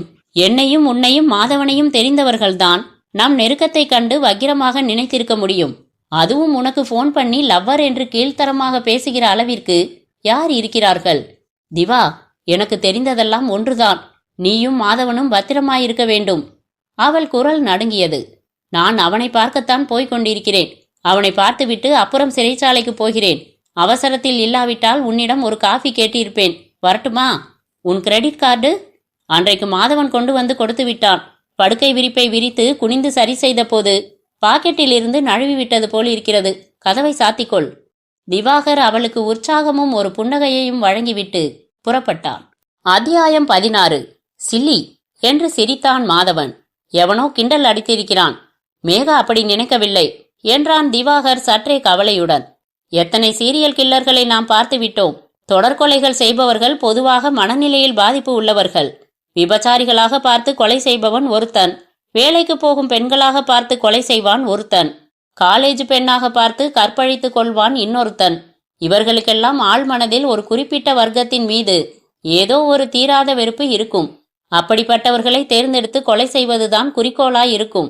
அதற்கான திட்டங்கள் போடுவார்கள், தப்பிக்க பார்ப்பார்கள். ஆனால் போலீஸை கூப்பிட்டு மிரட்ட மாட்டார்கள். வழக்கமாக செல்வாக்குள்ளவர்கள், ஆதாயத்துக்காக கொலை செய்தவர்கள், இவர்கள்தான் போலீஸையோ அவர்கள் வீட்டு மனிதர்களையோ மிரட்டுவார்கள். அதனால் தொடர்கொலைகளில் ஈடுபட்டிருக்கும் சின்னையாவின் கூட்டாளி நம்மை பற்றி விசாரித்து போன் செய்திருப்பான் என்று தோன்றவில்லை. நம்மோடு யார் விளையாடப் போகிறார்கள் மாதவன்? கண்டுபிடிக்க வேண்டும். அத்தியாயம் 17. கமிஷனர் முகத்தில் ஒரு பரபரப்பு இருந்தது. உங்களுக்காகத்தான் காத்திருக்கிறேன் என்றார். முதலில் கையை கொடுங்கள் என்று மாதவன் கையையும் திவாகர் கைகளையும் பற்றி ஆசையுடன் குலுக்கினார். நீங்கள் சொன்ன கருத்து சரிதான். இந்த தொடர்கொலைகளை செய்பவன் குற்றங்களுக்கு புதியவனாக தெரியவில்லை என்கிறீர்களே, உண்மைதான். இந்த கோப்பை பாருங்கள். அவர் பழுப்பு நிற ஃபைல் ஒன்றை அவர்கள் பக்கம் தள்ளினார். 6 வருடங்களுக்கு முன் சேலத்தில் ஒரு குற்றம். ரோசி என்றொரு பெண். அவளை அந்த ஊருக்கு மாற்றல் செய்து விட்டார்கள். அரசாங்க வேலை. அவள் கணவனுக்கும் மாற்றல் கிடைக்கும் என்று எதிர்பார்த்து அவள் சேலத்திற்கு போய்விட்டாள். கணவனுக்கு மாற்றல் உத்தரவு வரும் வரை தனியே இருக்க வேண்டிய சூழ்நிலை. அவள் அலுவலகத்திற்கு 2 நாள் வராமல் போனதும் அவள் தங்கியிருந்த அறையை திறந்து பார்த்திருக்கிறார்கள். வாசல் அறையில் அவள் பர்ஸ் காலியாக கிடந்தது. உள்ளே அவள் கற்பழித்து கொலை செய்யப்பட்டு கிடந்தாள். வினோதமான விஷயம், அவளுடைய 2 கைகளும் பின்புறம் ஒரு கயிற்றால் கட்டப்பட்டிருந்தன.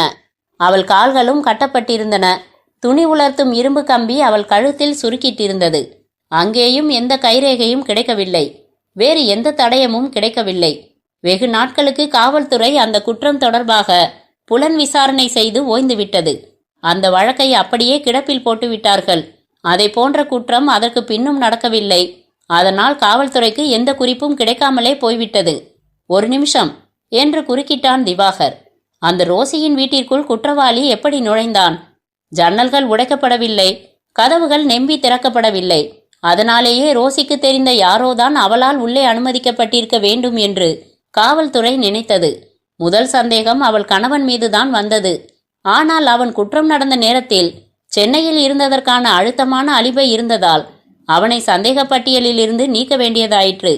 திவாகர் மாதவனை திரும்பி பார்த்தான். தன் நெற்றியில் தட்டி கொண்டான்.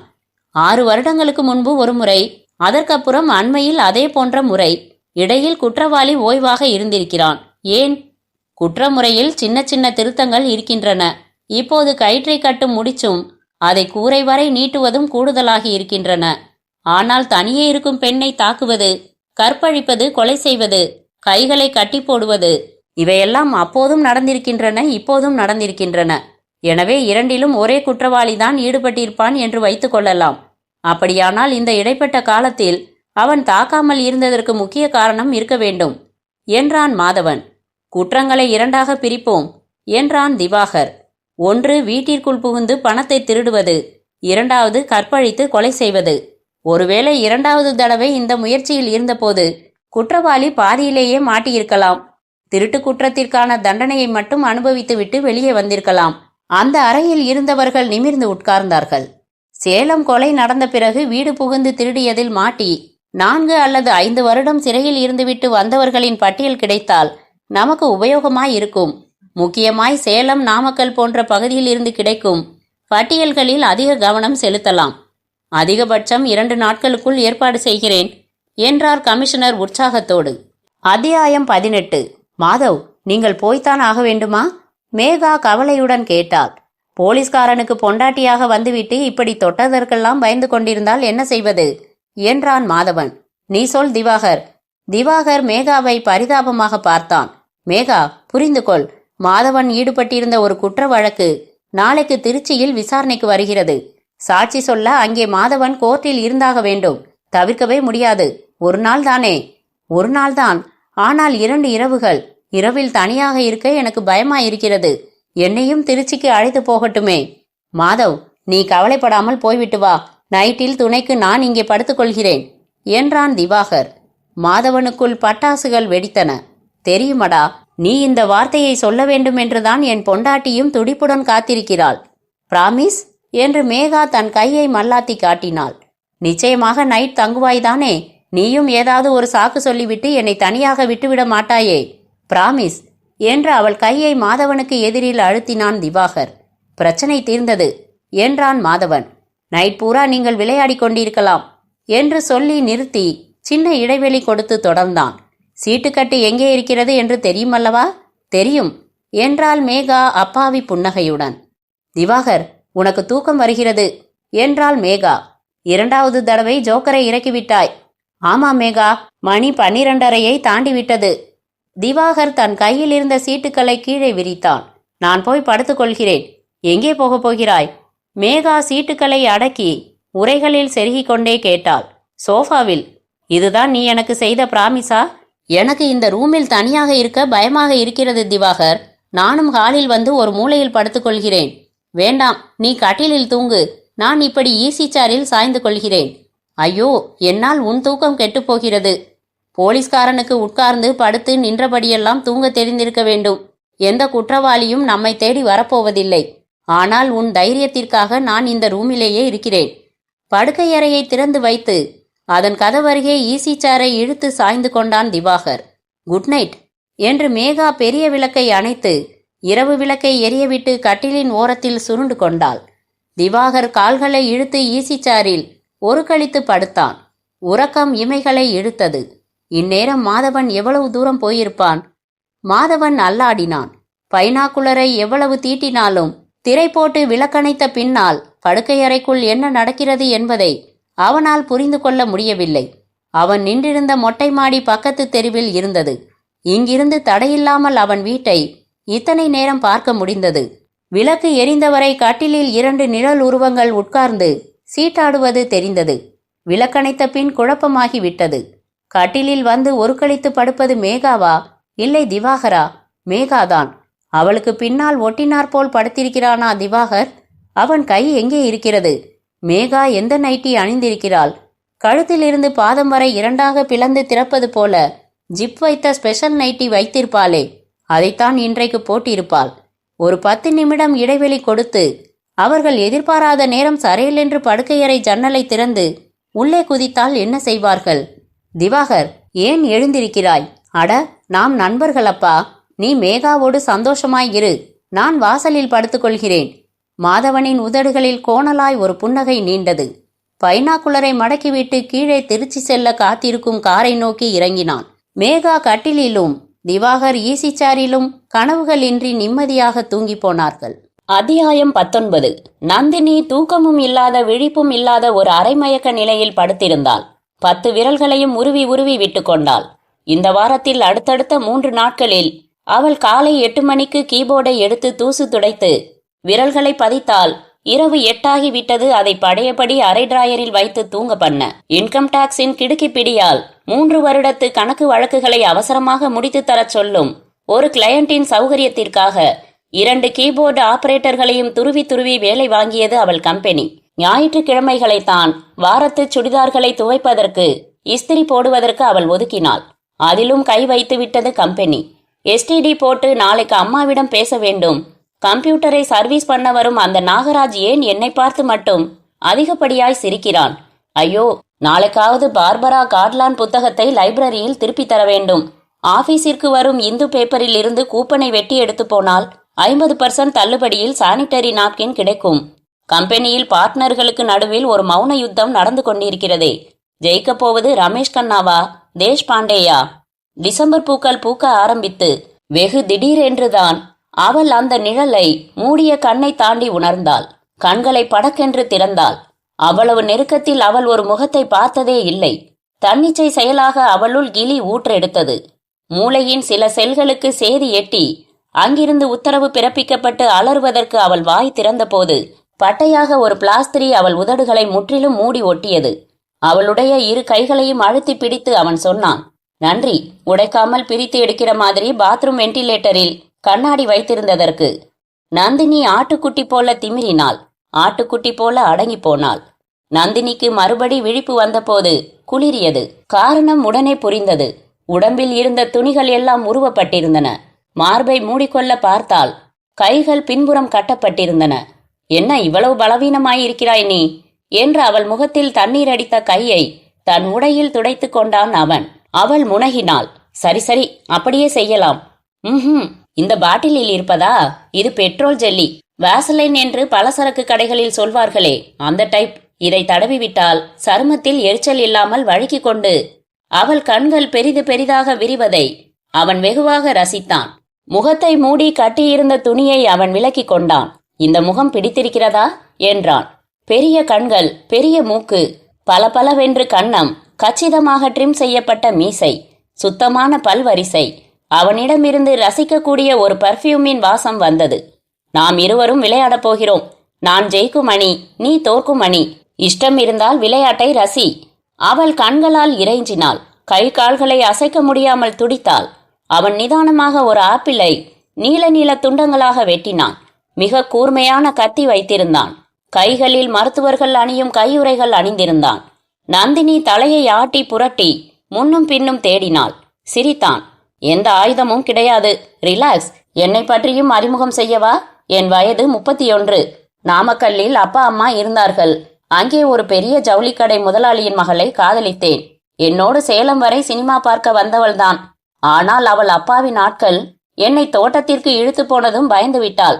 நானாக அவளை விடாமல் துரத்தி துரத்தி தொந்தரவு தருவதாக கூசாமல் சொன்னாள். பணத்திமிர். அவர்கள் என்னை நிர்வாணமாக்கினார்கள். இப்போது உன் கைகளையும் கால்களையும் கட்டியிருக்கிறேனே, இதுபோல் முரட்டு கயிற்றால் என்னை கட்டினார்கள். கழுத்தில் ஒரு சுருக்கு போட்டு அதை இந்த கட்டுகளுடன் இணைத்து புளிய மர கிளையில் குப்புற தொங்க விட்டார்கள். நான் கழுத்தை தொங்க போட்டால் கழுத்தில் சுருக்கு விழுந்துவிடும். 18 மணி நேரம் கழுத்தை நிமிர்த்தியபடி தொங்கினேன். இதோ இந்த இடத்தில் இவ்வளவு தடிமனுக்கு தோல் பூரித்து போனது. நான் அப்படி வவ்வால் மாதிரி தொங்கிய நேரம் தோட்டத்தில் வேலை செய்யும் 2 கிழவிகள் அழைத்து வரப்பட்டார்கள். எண்ணெய் நாற்றம், புகையிலை வாடை. அந்த கிழவிகள் 2 பேரும் நிர்வாணமாயிருந்த என் உடலில் என்னென்ன அசிங்கங்கள் செய்தார்கள் என்று சொன்னால் நம்ப மாட்டாய். நான் பிழைக்க மாட்டேன் என்று நினைத்து ஊருக்கு வெளியே கொண்டு போட்டார்கள். பிழைத்தேன். இந்த சமூகத்தில் அவளை போன்ற பெண்கள் இருக்கலாமா? அத்தனை கோடி பெண்களையும் ஒவ்வொருத்தராக கணக்கு தீர்க்கப் போகிறேன். சேலத்தில் பிள்ளையார் சுழி போட்டேன். 2வது கொலை செய்யும் முன் மாட்டினேன்.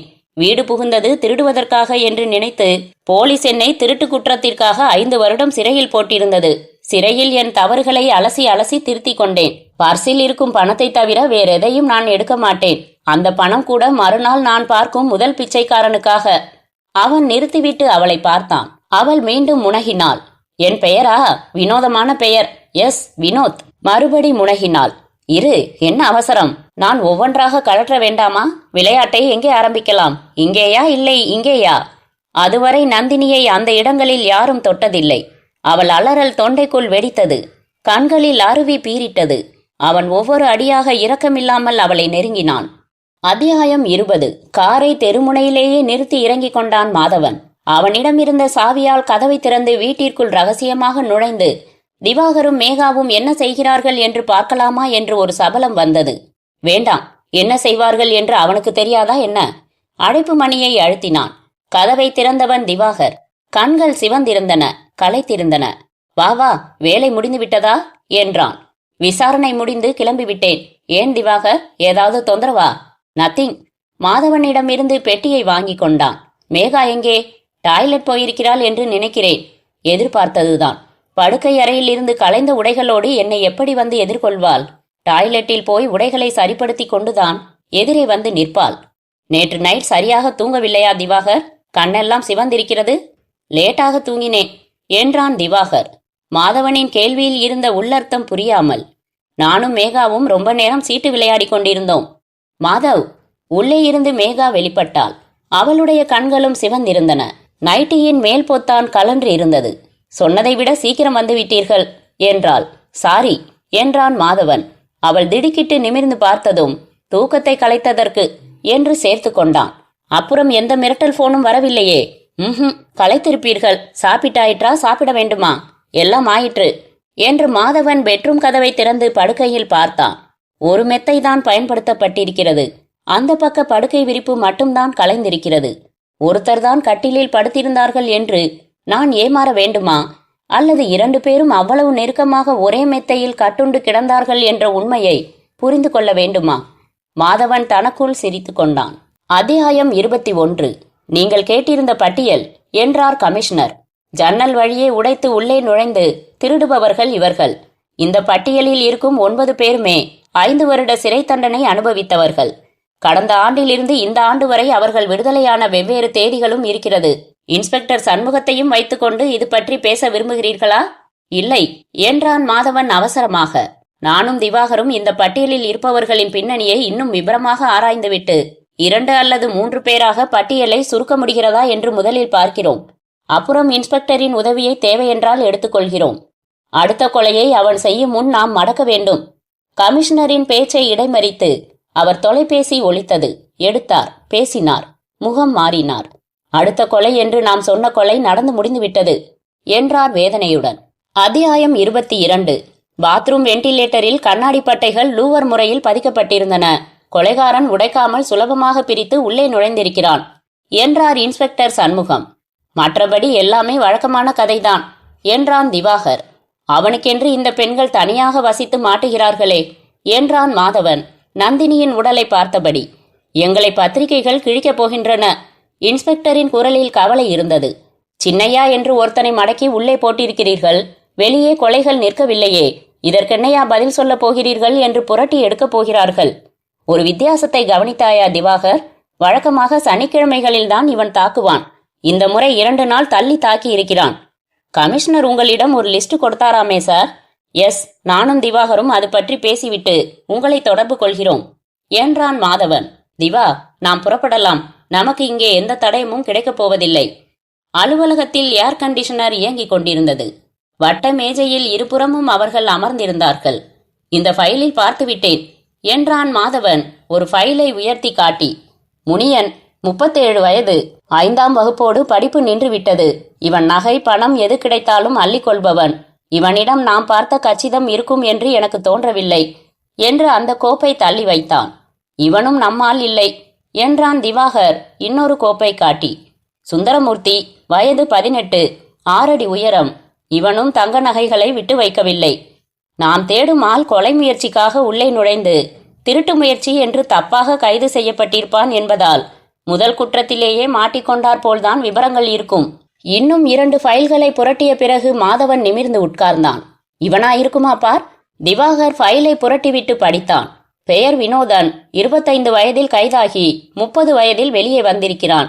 இன்ஜினியர், புத்திசாலி. வீட்டிற்குள் புகுந்து பெண்ணை தாக்கும் முன் தடுக்கி விழுந்து மாட்டியிருக்கிறான். உள்ளே புகுந்ததற்கு அவனாகவே திருடுவதற்கு என்று காரணம் சொல்லி இருக்கிறான். மாட்டிய போது கத்தி இருந்திருக்கிறது. கைகளில் கையுறை அணிந்திருக்கிறான். உயரம் என்னவென்று பார்த்தாயா? 5 அடி 4.5 அங்குலம். சாபிராவின் உடல் மீது பதிக்கப்பட்ட ஷூ தடத்தை வைத்து நாம் கணித்து வைத்த அதே உயரம். அவன் அட்ரஸ் எப்படி நமக்கு கிடைக்கும்? அடையாறு ஏரியாவில் தனியாக இருக்கும் ஆண்களை பற்றி விவரங்கள் சேகரிக்க சொல்லியிருந்தோமே, அந்த பட்டியலில் பார்க்கலாமா? அதைவிட சுலபமான வழி இருக்கிறது திவாகர். அவன் கம்ப்யூட்டர் கம்பெனியில் சொல்லி தருபவனாக வேலை செய்தவன். அதனால் அதே போன்ற வேலையைத்தான் அவன் இப்போதும் தேடியிருப்பான். முதலில் தென் சென்னையில் இருக்கும் கம்ப்யூட்டர் இன்ஸ்டிடியூட்டுகளில் விசாரிக்க சொல்வோமா? போலீஸை விட்டா? வேண்டாம். போலீஸை பார்த்தால் அவன் உஷாராகி விடுவான். அவன் போட்டோ நம்மிடம் இருக்கிறது. கம்ப்யூட்டர் கிளாஸை பற்றி விசாரிப்பது போல் ஒவ்வொரு பயிலகமாக நாம் வேட்டையாடுவோம். குட் ஐடியா என்றான் திவாகர். அத்தியாயம் 23. 2 நாட்களாயிற்று நந்தினி கேஸின் முழு விவரங்கள் கிடைப்பதற்கு. வழக்கம் போன்ற கற்பழிப்பு, கொலை, சுருக்கு கயிறு. முந்தின கொலைகளில் கிடைத்த விந்து சாம்பிளோடு இப்போது கிடைத்ததும் ஒத்து போயிற்று. கொலை நடந்து 20 மணி நேரத்திற்குள் உடல் கண்டெடுக்கப்பட்டுவிட்டது. இத்தனை கொலைகளிலும் தொடர்புள்ள ஆள் அந்த வினோதன் தானா? திவாகர் ஒரு பக்கமும் மாதவன் இன்னொரு பக்கமுமாக கம்ப்யூட்டர் பயிலகங்களாக அலைந்து கொண்டிருந்தார்கள். அந்த 2வது நாள் மாலை திவாகருக்கு அதிர்ஷ்டம் அடித்தது. காந்தி நகரின் உள்சாலையில் மாடியில் அமைந்திருந்த ஒரு பயிலகத்தில் மேலாளரை பார்க்க அவன் காத்திருந்த நேரம் ஒரு வகுப்பை முடித்துவிட்டு வெளியே வருபவனை எதேச்சையாக பார்த்தான். வினோதனேதான். மிக கண்ணியமான தோற்றம். உள்ளே செலுத்தப்பட்ட முழுக்கை சட்டை, கழுத்தில் முடிச்சிட்ட டை, உயர் லெதர் பெல்ட். பளபளவென்று மின்னும் ஷூக்கள், வசீகரமான சிரிப்பு. இவனுக்கு மட்டும் இன்னும் 3 அங்குலம் உயரம் அதிகம் அமைந்திருந்தால் ஆணழகன் என்று அடித்து சொல்லலாம். திவாகர் செல்போனில் எண்களை ஒற்றினான். மாதவன், நண்பர் கிடைத்து விட்டார். வெளியே கிளம்பிக் கொண்டிருக்கிறார். எங்கே இருக்கிறாய் சொன்னான். நிழலாய் அவனை கவனி திவாகர். 10 நிமிடத்திற்குள் நான் வந்து சேர்ந்து கொள்கிறேன். மாதவன் குரல் உற்சாகமாக வந்தது. அபிராமபுரம்.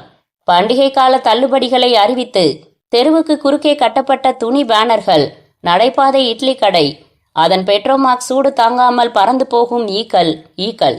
அதோ அந்த வீடுதான் என்று சந்தை காட்டினான் திவாகர். அந்த வீடு காம்பவுண்ட் சுவரில் இருந்து ஒதுங்கி தனிமைப்பட்டு கிடந்தது. மிகச் சிறிய வீடு. அதன் ஜன்னல்களில் விளக்கு வெளிச்சம் தெரிந்தது. சந்தடி கொஞ்சம் அடங்க வேண்டும். போலீசிற்கு இப்போதும் சொல்ல வேண்டாமா? வேண்டாம். அவனை மடக்க நானும் நீயும் போதாதா? என்னிடம் ரிவால்வர் இருக்கிறது. என்னிடமும். இன்னும் 1 மணி நேரம் ஆகட்டும். போக்குவரத்து அடங்கிவிடும்.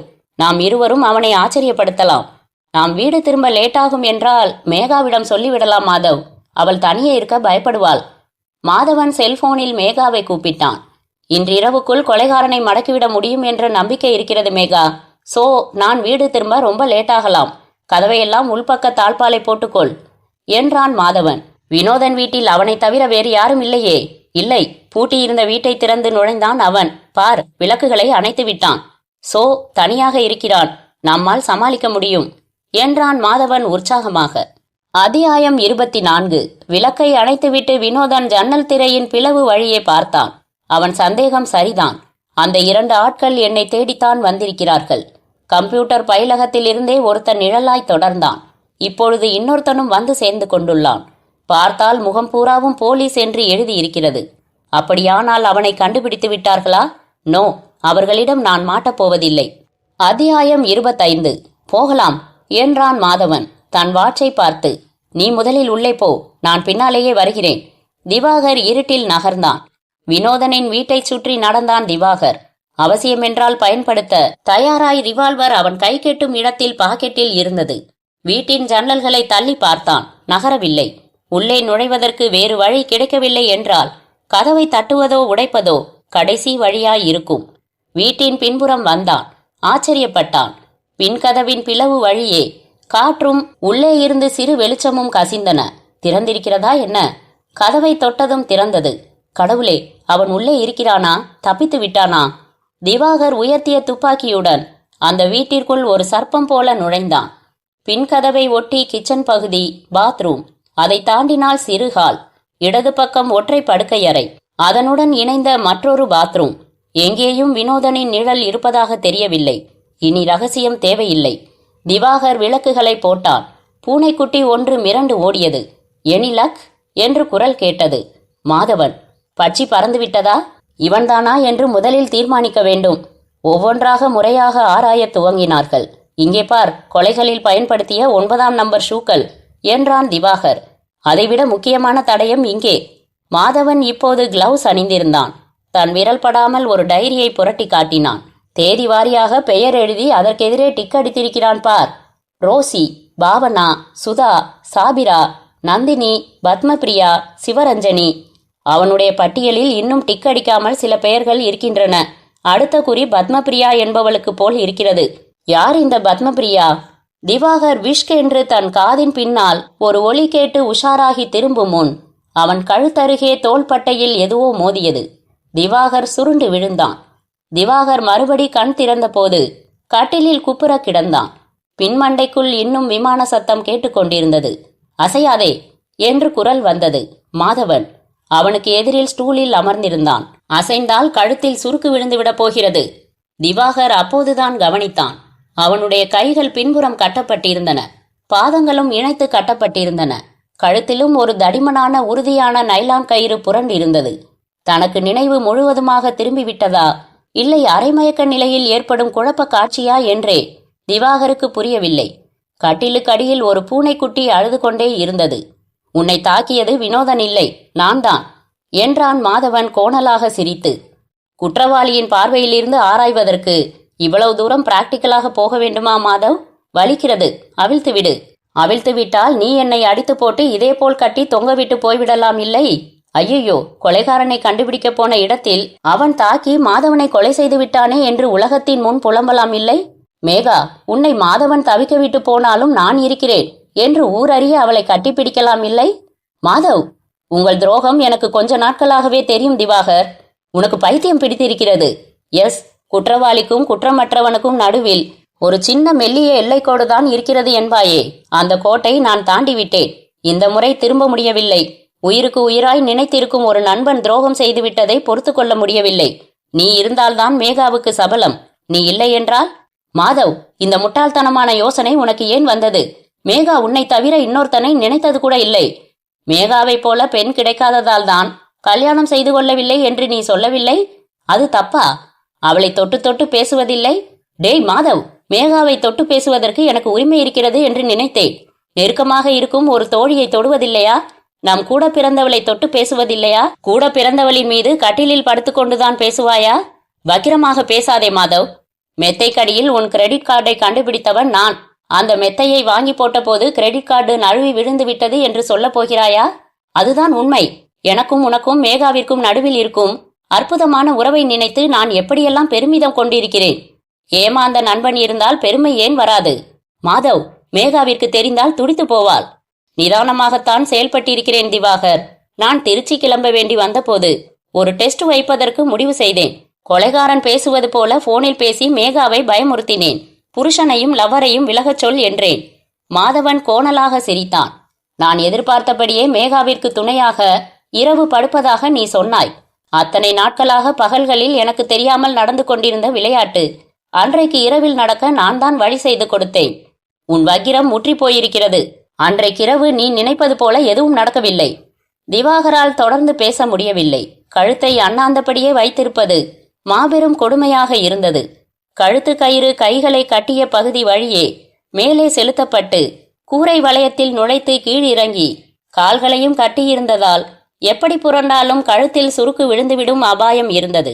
குற்றவாளிகளோடு நெருங்கி பழகி அவர்கள் ஆழ் மனத்திற்குள் ஊடுருவி போன போது எனக்குள்ளும் ஒரு குற்றவாளி தூங்கிக் கொண்டிருப்பதை கவனித்திருக்கிறேன் திவாகர். சமூக கட்டுப்பாடுகளுக்கும் நானாக வளர்த்து கொண்ட ஒரு மனசாட்சிக்கும் பயந்து அவனை சிறையில் வைத்திருந்தேன். நீயே துரோகம் செய்ததும் அவன் அந்த சிறை கதவை உடைத்துக்கொண்டு வெளியே வந்துவிட்டான். ஒரு நல்ல சைக்கியாட்ரிஸ்டிடம் அழைத்து போகிறேன். எல்லாம் சரியாகிவிடும் மாதவ். இங்கு நடந்ததை நான் மேகாவிடம் கூட சொல்ல மாட்டேன் என்றான் திவாகர். என் திட்டத்தில் ஒவ்வொரு கட்டத்தையும் கவனமாக செயல்படுத்தி கொண்டிருக்கிறேன். உன்னை அடித்து போட்டதுமே மேகாவிற்கு போன் செய்து விட்டேன். கொலைகாரனின் வீட்டிற்குள் திவாகர் நுழையப் போகிறான். நான் வேறொரு பகுதியில் இந்த கேஸ் தொடர்பாக இன்னொரு ஆராய்ச்சிக்கு போகிறேன் என்று சொல்லிவிட்டேன். வினோதனின் 9ஆம் நம்பர் ஷூவை உன் முதுகில் வைத்து அழைத்து இருக்கிறேன். பார்ப்பவர்கள் அவனே உன் மீது ஏறி சுருக்கிட்டதாக நினைப்பார்கள். மாதவ். மாதவன் எழுந்தான். அவன் காலருகில் ஓடி வந்த பூனைக்குட்டியை எட்டி உதைத்தான். வினோதனை எப்படியும் போலீசின் நீண்ட கைகள் மடக்கி பிடித்துவிடும். அப்போது அவன் 5 கொலைகளுக்காக தூக்கு மேடை ஏறினால் என்ன? உன் மரணத்திற்கும் சேர்த்து பொறுப்பேற்று தூக்கில் தொங்கினால் என்ன? மாதவ், நீ தவறு செய்கிறாய். நினைத்து நினைத்து வருத்தப்படுவாய். உன் முத்தங்களை மேகாவிற்கு தெரியப்படுத்தி விடுகிறேன். விடிகாலையில் போலீசுடன் உன் உடலை கண்டெடுக்க வருவேன். வரட்டுமா? மாதவன் அந்த அறையின் விளக்கை அணைத்துவிட்டு வெளியேறினான். அத்தியாயம் 26. அடிமார்புக்கும் கட்டிலுக்கும் நடுவில் வியர்வை சேர்ந்திருந்தது. 27 வருடங்களாக அவன் கழுத்து அனாயாசமாக சுமந்த இதே தலை இப்போது 1 மணி நேரத்திற்குள் மிக கனத்து விட்டார் போல் இருந்தது. திவாகர் தவித்தான். கழுத்தை அண்ணாந்தபடியே வெகுநேரம் படுத்திருப்பது என்பது இயலாத காரியமாக தோன்றியது.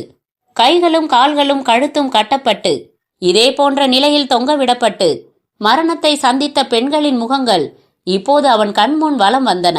பாவம், ஒவ்வொருத்தரும் எப்படி துடிதுடித்திருப்பார்கள். ஏதோ ஒரு கட்டத்தில் களைப்பு தாங்காமல் வலி பொறுக்காமல் இந்த தலை கீழ்நோக்கி தானாக தழையும். அப்போது கழுத்தில் சுருக்கு இறுகிவிடும். மனநிலை தவறிய வகிரம் பிடித்த ஒருத்தனின் விளையாட்டில் இப்படி ஒரு நாள் சிக்க வேண்டி வரும் என்று திவாகர் தன் வாழ்நாளில் நினைத்தே பார்த்ததில்லை. திடீரென்று அவன் மனம் அலைப்பாய்வதை நிறுத்தியது. ஒரு அமைதி அவனை வந்து சூழ்ந்தது. மரணம்தான் இந்த விளையாட்டின் முடிவா? சரி, ஏற்கிறேன். வா மரணமே, வா. வந்து என்னை ஆர்ப்பாட்டமில்லாமல் அழைத்து போ. மாதவ், என் இதய நண்பா, நீயும் மேகாவும் இறுதி வரை மகிழ்ச்சியை தவிர வேறெதையும் அனுபவிக்காமல் சந்தோஷமாய் இருக்க என் வாழ்த்துக்கள். மேகா, என் செல்ல தோழி, இறுதி வரை என் வேதனையும் உனக்கு தெரியாமலே போகட்டும். வா மரணதேவனே, வந்து என்னை வெற்றி கொள். திவாகர் இருளில் தன் இறுதி கணத்திற்காக காத்திருந்தான். அத்தியாயம் 27. மேகா கதவை திறந்தாள். மாதவன் அவள் விழிகளை சந்திக்காமல் உள்ளே நுழைந்தான்.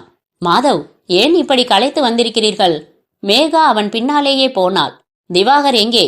கொலைகாரனின் இருப்பிடத்தை கண்டுபிடித்து விட்டோமே தவிர அங்கே அவன் இல்லை என்று திவாகரிடமிருந்து போன் வந்தது. அதனால் அவன் தன் ரூமிற்கு திரும்பி போயிருப்பான். அவன் ஏன் தனியாக போய் மாட்டிக்கொள்கிறான்? போலீஸையும் துணைக்கு அழைத்து போயிருக்கலாமே. மேகா கவலையோடு சொன்னாள். இதற்கே இவ்வளவு கவலைப்படுகிறாயே? நாளை காலை அவன் முகத்தை பார்க்கும்போது என்ன ஆவாய் நீ? எனக்கு ரொம்ப அசதியாய் இருக்கிறது. கேள்விகளுக்கு பதில் சொல்லும் மூடில் நான் இல்லை. ப்ளீஸ். சாரி, நீங்கள் ஓய்வெடுங்கள். உங்கள் தூக்கத்தை கெடுத்துக்கொண்டு எனக்கு எந்த விளக்கமும் தர வேண்டாம் என்று பதட்டமாக சொன்னாள் மேகா. அத்தியாயம் 28. பளீரென்று அந்த அறையில் விளக்கு எரிந்ததும் திவாகர் திடுக்கிட்டான். அவன் ஓய்ந்து விட்டானா என்று பார்ப்பதற்கு மாதவன் திரும்ப வந்து விட்டானா? திவாகருக்கு எதிரே நின்றிருந்தவன் வினோதன். அவன் கையில் கூர்மையான ஒரு வளைந்த கத்தி. என்னை எப்படி கண்டுபிடித்தீர்கள் என்றான் அரை சிரிப்பு சிரித்து. போலீஸ் மூளையை நான் பாராட்டுகிறேன். நீ திவாகர் தடுமாறினான். நான் வீட்டில் அதோ. வினோதன் அந்த அறையின் மூடப்பட்ட பரனை காட்டினான். அங்கேதான் ஒளிந்திருந்தேன். நீங்கள் இருவரும் என்னை தேடி வருகிறீர்கள் என்று தெரிந்துவிட்டது. இங்கே என்னை கண்டுபிடிக்கப் போகிறீர்கள். இங்கே இருந்து எனக்கு எதிராக என்ன ஆதாரம் உங்களுக்கு கிடைக்கப் போகிறது என்று தெரிந்து கொள்ள முடிவு செய்தேன். விளக்குகளை அணைத்தேன். நான் வெளியே போய்விட்டது போல் இருக்கட்டும் என்று வீட்டின் பின்கதவை தாளிடாமல் திறந்து வைத்தேன். திவாகரின் முகத்தருகே குனிந்தான் அவன். என்னை விட பெரும் குற்றவாளியாய் இருப்பான் போலிருக்கிறதே உன் நண்பன் மாதவன். எவ்வளவு நல்ல பெயர்! அந்த பெயருக்கு பின்னால் எவ்வளவு சிறுமையான மனது! சட்டென்று கத்தியை முன்னால் செலுத்தினான். திவாகரின் கழுத்திலிருந்து முதுகு வழியே போன கயிறு மட்டும் அறுபட்டது. திவாகரின் கழுத்து சுருக்கிலிருந்து விடுபட்டது.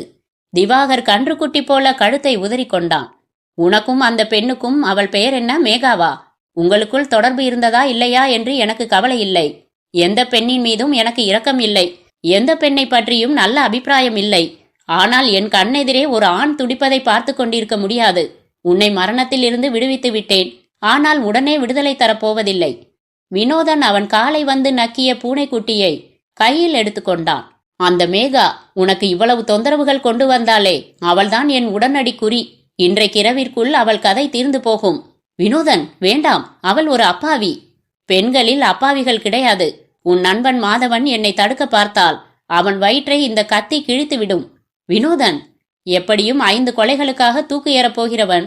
கணக்கில் இன்னொரு கொலையும் சேர்ந்தால் தப்பில்லை. வினோதன் சிரித்தான். திவாகரின் பாக்கெட்டுகளில் துழாவி மாதவனின் முகவரியையும் போன் நம்பர்களையும் எடுத்துக்கொண்டான். பூனைக்குட்டியோடு வெளியேறினான். அத்தியாயம் 29. திவாகர் சற்று நேரம் அசையாமல் படுத்திருந்தான். உடம்பில் இழந்த சக்தி மெல்ல மெல்ல ஊற்றெடுத்தது. யோசித்தான். இப்போது கழுத்து பகுதியில் கயிறு வெட்டப்பட்டு விட்டதில் அந்த கயிறு தளர்வாய்த்தான் இருக்கும். இன்னும் தளர்த்தி உருவினால் அது கையிலிருந்தும் மேல் கொக்கியில் இருந்தும் விடுபட்டுவிடும். திவாகர் தன் உச்சந்தலையை மெத்தையில் ஊன்றி உடலை வளைத்து நிமிர்த்தினான். முழங்கால்களை மெத்தையில் தேய்த்து முன்புறம் கொண்டு வந்தான். குழந்தைகள் யானை சவாரி செய்ய உடம்பை வளைக்கும் ஒரு தாயைப் போல அவன் உடல் இப்போது வளைந்து கொண்டது. கால்களும் கைகளும் இப்போது நெருக்கமாகிவிட்டதில் இழுத்து பிடிக்கப்பட்ட கயிறு தளர்ந்து விட்டது. திவாகர் கால்களால் கயிற்றை மேலிருந்து சுண்டி இழுக்க ஆரம்பித்தான். அத்தியாயம் 30. தன் மீது ஏதோ ஒரு மூச்சுக்காற்று படுவது போல உணர்ந்து திடுக்கிட்டு கண் திறந்தாள் மேகா. அவள் முகத்துக்கு வெகு நெருக்கமாக 2 சிவந்த விழிகள். பயம் அவளை தாக்கியது. உணர்ச்சிகள் வெள்ளமாய் அவள் மூளையை மோதின. அவள் சுதாரிக்கும் முன் அவள் வாயை பொத்தி முகத்தில் ஒரு பட்டையான பிளாஸ்திரி ஒட்டப்பட்டு விட்டது.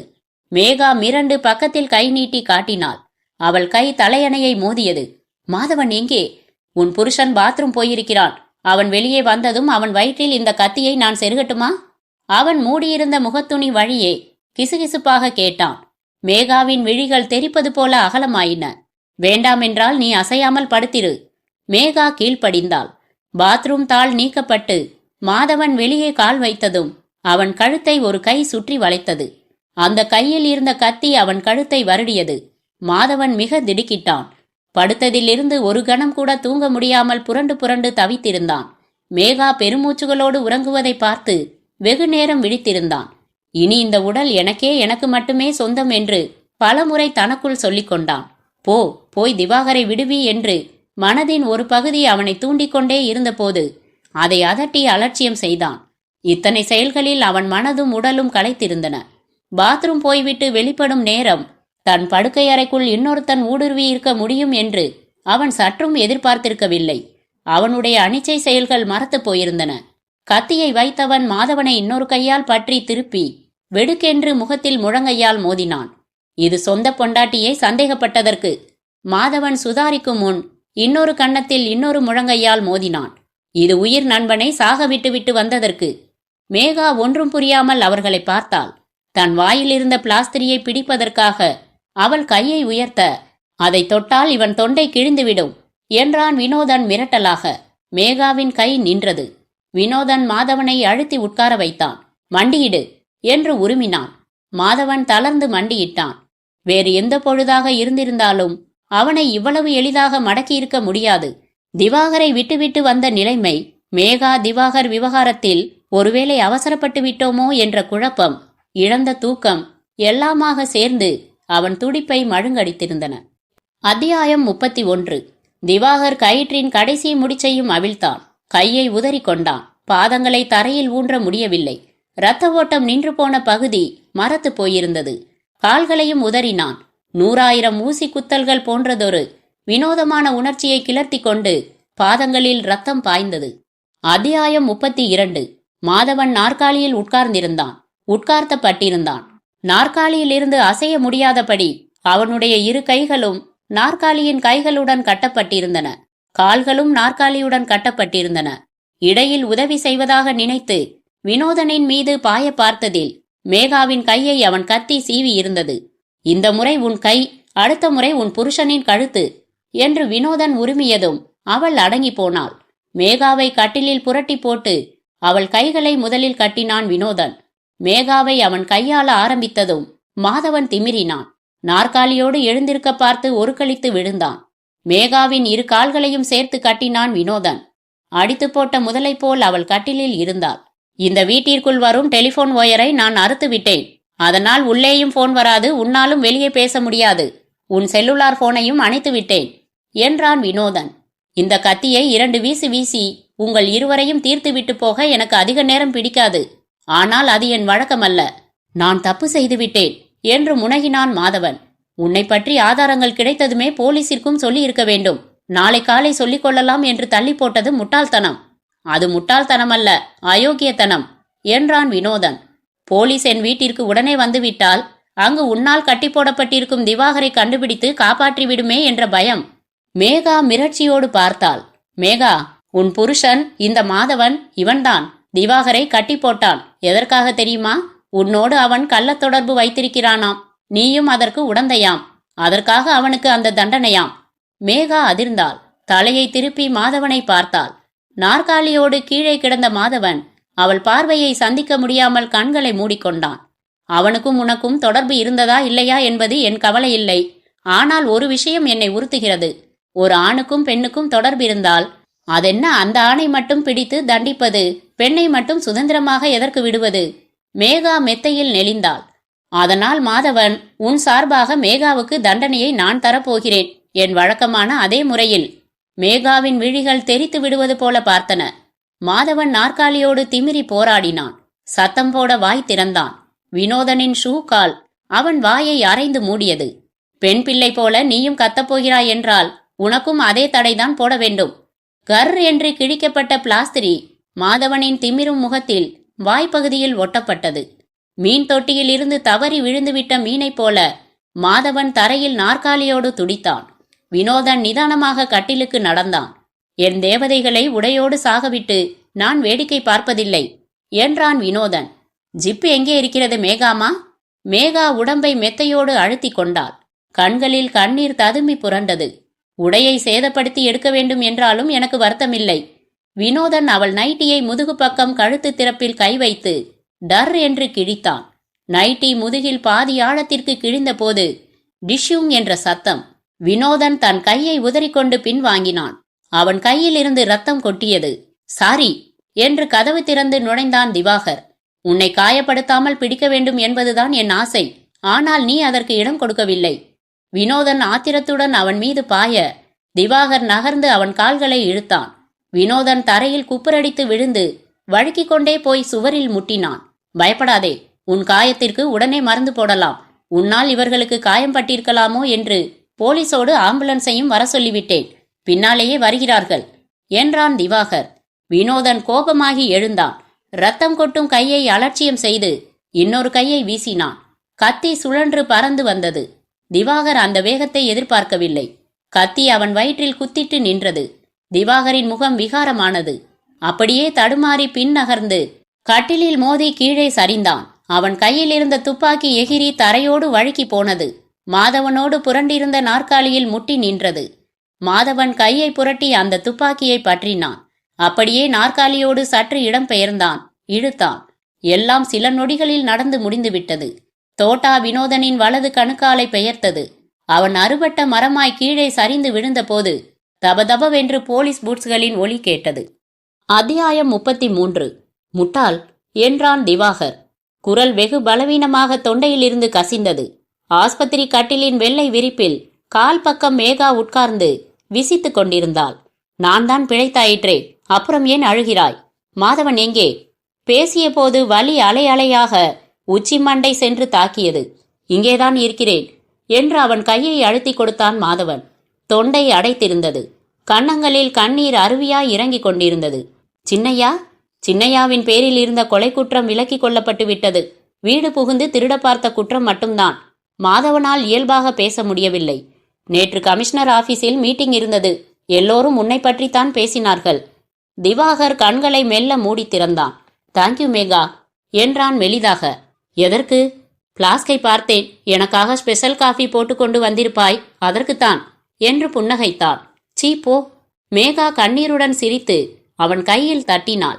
தட்டிய வேகத்தில் கையை இழுத்துக்கொண்டு மாதவனை கேள்விக்குறியுடன் பார்த்தாள். ஏய், என்னாயிற்று? திவாகர் அவளை இன்னும் சற்று அருகே வர சொன்னான். அந்த வினோதன் என்னென்னவோ சொல்லி உன்னை குழப்பிவிட்டானா? மேகா ஆம் என்பது போல தலையசைத்தாள். அதற்கப்புறம் ஒரு வார்த்தை கூட மாதவனுடன் நான் பேசவில்லை. அவரும் என்னுடன் பேசவில்லை. திவாகர் கையை மெல்ல உயர்த்தி அவள் கன்னத்தில் செல்லமாக தட்டினான். உனக்கென்ன பைத்தியமா? வினோதன் ஒரு மனநோயாளி, வக்கிரம் பிடித்த கிறுக்கன். அவன் பெண்களை சீண்டி அழ வைத்து வேடிக்கை பார்த்து சந்தோஷம் கொள்பவன். அவன் உளறியதையெல்லாம் பெரிதாக எடுத்துக்கொள்ளலாமா? நம் மாதவனை போய் நீ அப்படி மனதாலும் நினைக்கலாமா? Shame, real shame. மேகா திவாகரையும் மாதவனையும் மாறி மாறி பார்த்தாள். கமான், அவனிடம் மன்னிப்பு கேள் என்றான் திவாகர். சாரி மாதவ். அப்படியில்லை, எனக்கு எதிரில் அவன் கன்னத்தில் ஒரு முத்தம் கொடுத்து மன்னிப்பு கேள். மேகா நகர்ந்து திரும்பி மாதவனின் முகத்தை பற்றினாள். அவன் கன்னத்தில் இதழ்களை பதித்தாள். மாதவன் வெடித்து அழ ஆரம்பித்தான். முற்று.